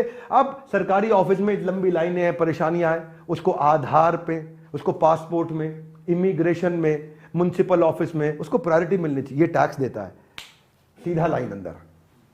इसको सिनेमा हॉल की लाइन सीधा अंदर। इसको एम्स में बेड नहीं मिल रहा, टैक्स पे तुरंत बेड दिलाओ भाई, इसके लिए अलग कोटा रखो। कोटा उसके लिए रखो जो देश को आगे बढ़ा रहा है। क्या मेरी बात समझ आ रही है? इसको बोलते हैं मेरिटोक्रेसी। लाउडली क्या बोलते हैं? मेरिटोक्रेसी। भाई जो दे रहा है उससे कुछ और बेनिफिट दो। ठीक है, आप पैसा मत दो उसको, पर फील तो कराओ ना। एयरपोर्ट पे खड़ा हो, पूरी लाइन लगी हो, वो टैक्स पेयर का कार्ड दिखाए, अलग लाइन में निकल जाए तो उसको भी लगा, अरे भैया। और सामने वाला भी देखो टैक्स देता है ये, तो बाकी लोग लाइन में भी, उनको भी मन में चुभे। टैक्स देता है, बिजनेस क्लास अपग्रेड हो गया, टैक्स देता है, लाउंज में जा रहा है, तो बाकी लोग भी करेंगे, है जी। तो पूरा का पूरा देश करेगा बार बार, क्योंकि आपने इस व्यवहार पे दिया काफी पुरस्कार। So effort that is appreciated gets repeated. One more time, come on. Effort that is appreciated gets repeated. आप उसको मेट्रो में इजी कर दो। आप उसको सेपरेट चेक इन दो, आप हॉस्पिटलाइजेशन सरकारी अस्पताल उसको बेनिफिट दो, आप उसको जब आप अगर कोई 10 साल तक बढ़िया दे रहा है तो उसके नाम पे एक सड़क का नाम घोषित कर दो, है जी। हाँ, घनश्याम लाल मार्ग, रामलाल मार्ग, छगन लाल मार्ग, मगन लाल मार्ग, उसके नाम पे एक मार्ग कर दो, बात बन गई भाई, खुश हो जाएगा अगला आदमी। दूसरा, मैं हेल्थ केयर पे क्विकली अब और 5-7-10 मिनट लूंगा। आपको बहुत कुछ हमने सिखाने का प्रयास किया है, इसमें बहुत सीखने को मिलेगा। इससे पहले कि हम हेल्थ केयर के डिटेल पर ध्यान दें, जरूरी है कि इंडिया के योगदान का करें सम्मान, इससे पहले कि हेल्थ केयर के डिटेल पे दें थोड़ा सा ध्यान। Are you ready? Okay. India ने 60% वैक्सीन पूरी दुनिया को दी। कमाल कर दिया भाई, कमाल कर दिया, बधाई। ये निर्मला सीतारमण ने बोला है, उन्होंने नहीं दी है, दी हमारे यहां प्राइवेट कॉर्पोरेट्स ने है, हमारे यहां ऑर्गेनाइजेशन ने दी है, कंपनीज ने दी है, पर निर्मला सीतारमण का नाम मैंने लिखा, इसका मतलब ये नहीं कि उन्होंने दी है। हाँ, उनकी आपको तारीफ है, आपने फैसिलिटी में कहीं ना कहीं थोड़ा उसको फैसिलिटेट किया, फैसिलिटी को बढ़ने के लिए। लेकिन भारत के व्यापारियों ने बहुत अच्छा काम किया। कोविड वैक्सीन के दौरान 220 करोड़ डोजेस इंडिया और पूरी दुनिया को हमारे देश ने दी है। Are you with me guys? Come on. Vaccine की संजीवनी बूटी देश विदेश तक पहुंचाना है हमारी ड्यूटी। ये है संजीवनी बूटी। कमाल कर दिया भाई हमारे देशवासियों ने। हमारे यहाँ वैक्सीन किंग साइरस पूनावाला, उनकी आज उनके लिए जरूर हमारे को ताली बजानी चाहिए। यूएस ने, अमेरिका ने बोला कि भारत का बहुत बड़ा रोल था दुनिया को इस बीमारी से बाहर निकालने में। इंडिया ने 98 देशों को अपने देश से वैक्सीन बना करके भेजी है। इससे कमाई भी करी है और लोगों की मदद भी करी है। This is fantastic. आप देखो, वेंटिलेटर हमने बनाए। पहले वहां पर 3 वेंटिलेटर बनाने वाली कंपनियां थी देश में, वो केवल 10,000 यूनिट रोज के बनाती थी। आज वेंटिलेटर बनाने वाली 25 बड़ी कंपनियां हैं जो कि 2 लाख यूनिट रोज बना सकती हैं। कमाल हो गया भाई। और ब्राजील का जो राष्ट्रपति, उन्होंने तो हमारे को प्रभु हनुमान के साथ कंपेयर कर दिया। और क्यों कंपेयर किया? संकट कटे मिटे सब पीड़ा, वैक्सीन का जब से उठाया हमने बीड़ा। हाँ, जय बजरंगबली। तो why health care is important for an economy? क्यों इंपॉर्टेंट है इकोनॉमी के लिए हेल्थ केयर? हाँ, इसलिए इंपॉर्टेंट है भैया, बहुत नौकरियां दे रहा है। लगभग ये 1 करोड़ नौकरियों तक पहुंच जाएगा, 50 लाख पार कर चुका है। Ambulance driver, health worker, community worker, nurses, doctor. लेकिन आज भी हमारी रैंक 45 है 190 देशों में। हमें बहुत आगे जाना है। आंख में आंसू आते हैं जब हम देखते हैं कि हमारा देश इतना पीछे रह जाता है। इसके लिए कुछ सुझाव भी देंगे। इंडिया को आज 20,70,000 डॉक्टर चाहिए, जबकि हमारे पास केवल 8.5 लाख डॉक्टर हैं। आज भारत को, इस समय भारत में 11,000 पेशेंट पे 1 डॉक्टर है, जबकि WHO बोलता है 1,000 पेशेंट पे 1 डॉक्टर होना चाहिए। यानी कि हमारे को 11 गुना ज्यादा डॉक्टर्स की आवश्यकता सरकारी अस्पतालों में। मरीज जैसे पड़े हैं जैसे ठेले के ऊपर सब्जी का ढेर। एक बेचारा डॉक्टर किस किस की करेगा केयर, इसलिए आपको ज्यादा डॉक्टर चाहिए। हाँ, आप देखते हैं कि 11,000 नई सीट ऐड करी गई पिछले साल, as compare to 11 lakh doctor चाहिए, लेकिन केवल 11,000 बढ़े पिछले साल। सुन रहे हो मेरी बात को? 11 लाख डॉक्टर चाहिए, केवल 11,000 ऐड हुए हैं। इस पे काम करना चाहिए। नर्सेज आज हमारे पास हाफ है जितनी रिक्वायरमेंट है, यानी कि हमारे पास 1.5 नर्स है 1,000 पेशेंट पे, और होनी चाहिए 3 नर्स 1,000 पेशेंट पे। तो हमारे पास नर्सेज बढ़ानी है। हमारे पास 1.25 लाख आईसीयू बेड है, हमें चाहिए 7 लाख आईसीयू बेड। तो हमारी प्रार्थना है सरकार से कि हेल्थ केयर पे हम इतना स्पेंड नहीं कर रहे जितना हमें करना चाहिए। हेल्थ केयर पे स्पेंड हमारा बढ़ना चाहिए। इसको बहुत नहीं बढ़ाया गया है। मैं आपको कंपैरिजन दिखा देता हूं, ये बुरा लगेगा देखने में आपको। आज $11,000 पर पर्सन, क्षमा चाहता हूं, ये सरकार खर्च कर रही है इस समय अमेरिका की। लगभग $9,500 कर रही है स्विट्जरलैंड की, और नॉर्वे में कर रहे हैं $8,000, और इंडिया में हो रहा है केवल $64। ये हेल्थ केयर स्पेंड है। इसका मतलब क्या है? इंडिया आज हेल्थ केयर स्पेंड के मामले में घाना, कीनिया, नाइजीरिया, जाम्बिया, अफ्रीकी देशों से भी पीछे चल रहा है। इंडिया को हेल्थ केयर पे और स्पेंड करना है। कुछ अच्छी चीजें भी हैं। आपने 157 नर्सिंग कॉलेज बढ़ा दिए, जिसके कारण कुछ नर्सेज और आएंगी। 7 करोड़ आपने गरीबों को, गांव के अंदर आदिवासियों को सिकल सेल एनीमिया के ट्राइबल एरियाज में टेस्ट करने के लिए आपने कुछ पैसा लगाया। 1250 करोड़ रुपया आपने फार्मास्यूटिकल R&D पे पैसा लगा रहे हो, दवाइयां बनाने पे लगा रहे हो। अच्छी बात है। भारत माँ के बजट में फार्मा का रखा ख्याल, फार्मा, हाँ, ये भारत माँ के बजट में फार्मा इंडस्ट्री यानी कि दवाई की इंडस्ट्री। लेकिन आंख से आंसू बहते हैं जब हम देखते हैं कि आपका बजट पे आप लगा रहे हैं 3.9% पर होना चाहिए कम से कम 6% ऑफ GDP। मैं समझा पा रहा हूं? 3.9% ऑफ GDP लगा रहे हैं, 6% ऑफ GDP लगाना चाहिए हेल्थ केयर इंफ्रास्ट्रक्चर पे। क्यों? क्योंकि 70% टोटल हेल्थ केयर स्पेंड आज भी प्राइवेट प्लेयर्स का है। सरकार इसमें नहीं लगा रही है पैसा। सो आपने क्या किया है? थोड़ा सा इंक्रीज किया है पिछले साल के मुकाबले, 3.5-4% आपने इंक्रीज किया है इस बजट में। आप अगर इंश्योरेंस में टैक्स बेनिफिट दें ज्यादा, आज 50% से ज्यादा पॉपुलेशन जवानों की है हमारे देश में, और पेनिट्रेशन बहुत कम है टैक्स इंश्योरेंस पे। आप नहीं करा रहे लोग अभी तक मेडिक्लेम, अपना मेडिकल इंश्योरेंस नहीं करा रहे हैं, बहुत पेनिट्रेशन करना है। मैंने पिछले बजट में यह सुझाव दिया था कि टेलीकॉम कंपनियों को बोलो कि वो साथ में जो भी आदमी 5G 4G का इस्तेमाल कर रहा है उससे 70 रुपया महीना एक्स्ट्रा ले लें और उसका इंश्योरेंस कर दें। अगर उससे 70 रुपया और छोड़ो, कुछ नहीं, 150 रुपया साल का ले लें, छोटा इंश्योरेंस कर दें उसका।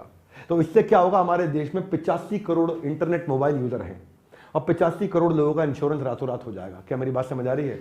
क्योंकि एक बड़ी बीमारी आती है ना, घर बिक जाता है, कर्जे में चला जाता है आदमी, गहने सोना जेवर सब बिक जाता है एक बड़ी बीमारी में, इतना नुकसान होता है।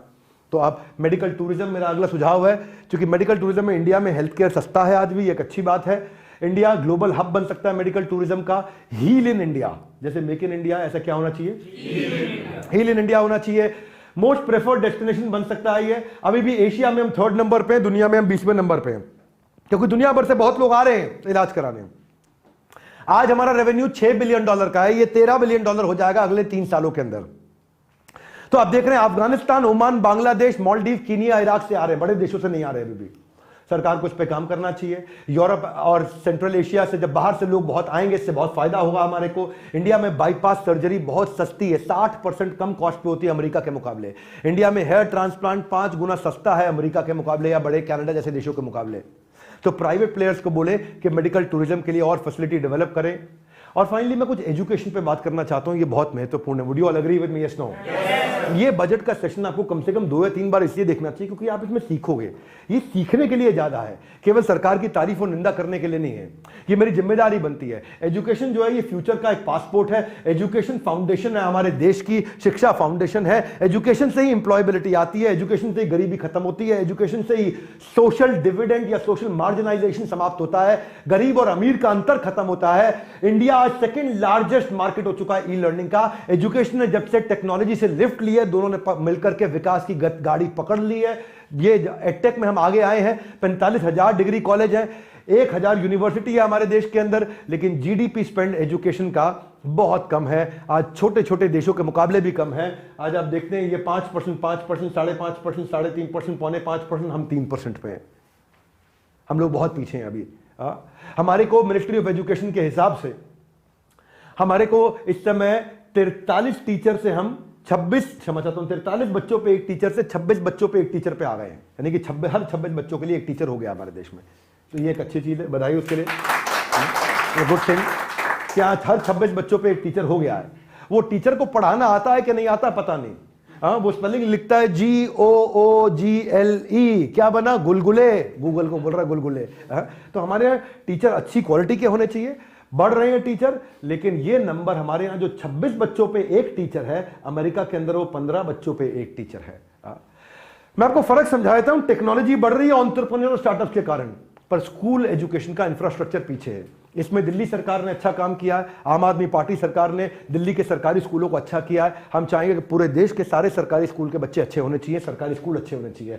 एडटेक का कैपिटल बन गया बायजूस के आने से हमारा देश, लेकिन 6,000 स्कूलों के अंदर हमारे देश में बिल्डिंग ही नहीं है, स्कूल ही नहीं है। पेड़ के नीचे स्कूल चल रहा है। एडटेक ने 77,000 करोड़ रुपया रेज किया है बाजार से, इकट्ठा किया है बाजार से, लेकिन 77% सरकारी स्कूल में बिजली कनेक्शन ही नहीं है। एडटेक क्या कर लेगा? 77% स्कूल में 77, हर 100 में से 77 स्कूल ऐसे हैं जहां स्कूल में बिजली नहीं है। हाँ ठीक है, धूप में बैठ के पढ़ लेते हैं, कोई बात नहीं। हाँ, एडटेक डिजिटल एजुकेशन पढ़ा रहा है, लेकिन 9.5 लाख स्कूल है जहां पे कंप्यूटर ही नहीं है स्कूल में। तो डिजिटल एजुकेशन क्या सिखाओगे आप? आज एडटेक के कारण कॉस्ट इफेक्टिव अप्रोच आ रही है, क्वालिटी एजुकेशन आ रही है, लेकिन 87% स्कूल हमारे देश के अंदर वहां पे इंटरनेट ही नहीं है। तो आप एडटेक क्या कर लेगा उसमें? तो इसमें कुछ राज्यों ने अच्छा काम किया है, जैसे केरला बेस्ट रहा है इसमें। कौन सा? केरला नंबर 1 पे रहा है। ऐसे आंध्रा, पंजाब, राजस्थान, गुजरात, महाराष्ट्र और चंडीगढ़ ने अच्छा किया है, पर यूपी सबसे पीछे रह गया है इसमें। यूपी को आज स्कूल के इंफ्रास्ट्रक्चर को इंप्रूव करने के लिए उत्तर प्रदेश को बहुत काम करना बाकी रह गया है, उनको इस पे काम करना चाहिए। केरला की बेस्ट प्रैक्टिस क्या थी? हाथ आगे लाई। केरला आगे क्यों निकला?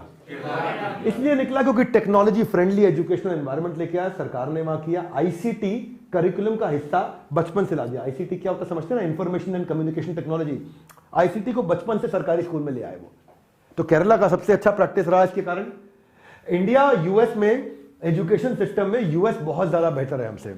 इंडिया में जो है 6 से 14 साल तक के बच्चों को पढ़ाई फ्री है, यूएस में 12वीं तक के बच्चों को पढ़ाई फ्री है।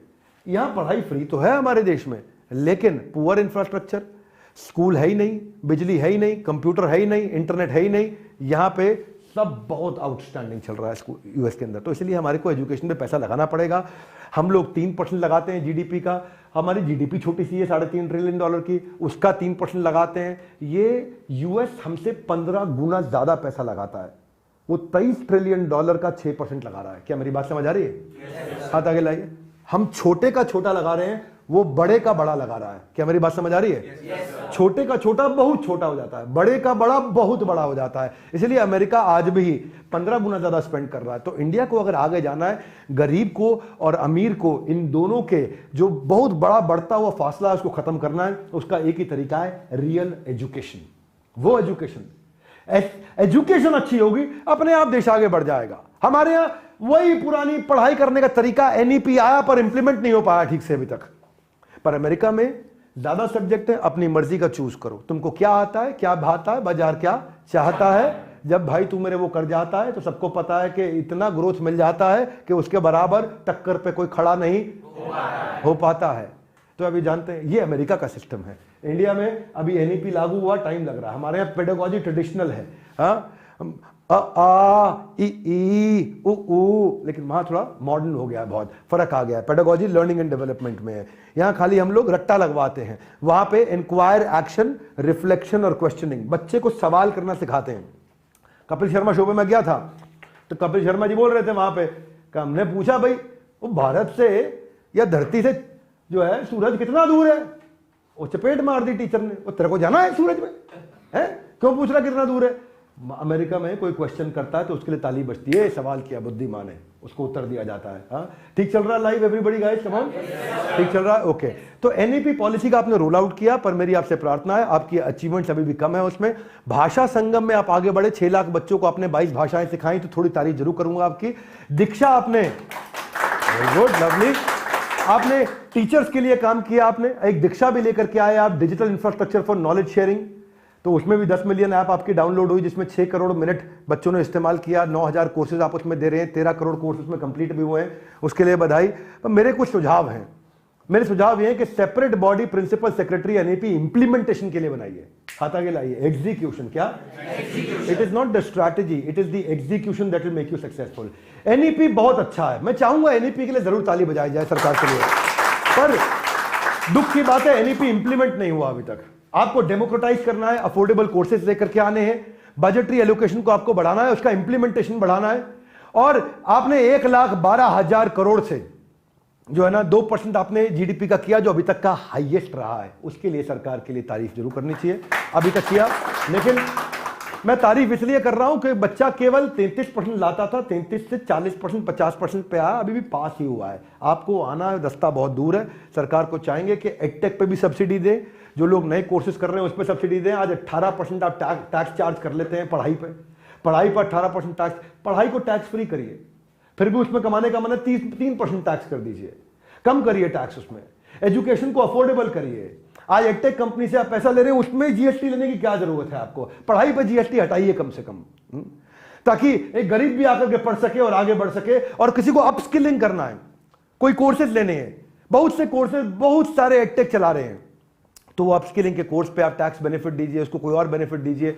उसको कहिए कि भाई तुम ये कोर्स लो तो तुम इनकम टैक्स में इसके खर्चे को स्लैब में माइनस कर सकते हो, जैसे 80C रहता है उसी तरह इसको आप इंप्लीमेंट कर दें। उससे क्या होगा? आपके देश में बेरोजगारी कम होगी, मेरे देश में बेरोजगारी कम हो जाएगी। जब लोग पढ़ेंगे लिखेंगे, टैक्स बचाने के लिए आगे बढ़ेंगे और नए एज स्किल को वो सीख पाएंगे। अब जब पढ़ेगा इंडिया तभी तो आगे बढ़ेगा इंडिया। भाई इस पे मदद करिए आप उनको। तो बहुत सारे मैंने आज कॉन्सेप्ट पे चर्चा करी। मेरा मन था एग्रीटेक पे भी और बात करने का, कुछ और एजेंडास पे बात करने का, पर समय की कमी, मैंने ओवर एक्सीड कर लिया समय, क्योंकि मेरी इच्छा केवल ये नहीं बताना था कि क्या घड़ा, क्या घटा, क्या बढ़ा। लोगों के लिए आज बजट का मतलब होता है कि क्या महंगा हुआ, क्या सस्ता हुआ। मेरे लिए बजट का मतलब होता है कि हम देश को सिखाएं, उसको एजुकेट करें, उसको ऐसी ऐसी शिक्षा दें कि उसके बाद जब बुद्धि आएगी तो समझ में आएगा देश आगे कैसे बढ़ता है। नहीं तो वोट पौवे पे वोट दे देता है। हमारे साथ जुड़े रहने के लिए, बजट का सबसे सुंदर, सबसे आसान विश्लेषण को समझने के लिए हमारी टीम जिसने मिल करके ये लाइव प्रेजेंटेशन हमारे साथ में बनाई और पूरी तैयारी करी, उनकी भी तारीफ और उनको भी बधाई देने के लिए आप सबका हृदय की गहराई से प्रेम पूर्वक बहुत बहुत Hey guys, make some noise! Colin! चाहता हूं जरूर शेयर करिए, इससे देश का बहुत भला होगा, बहुत सीखने को मिलेगा। बहुत बहुत धन्यवाद।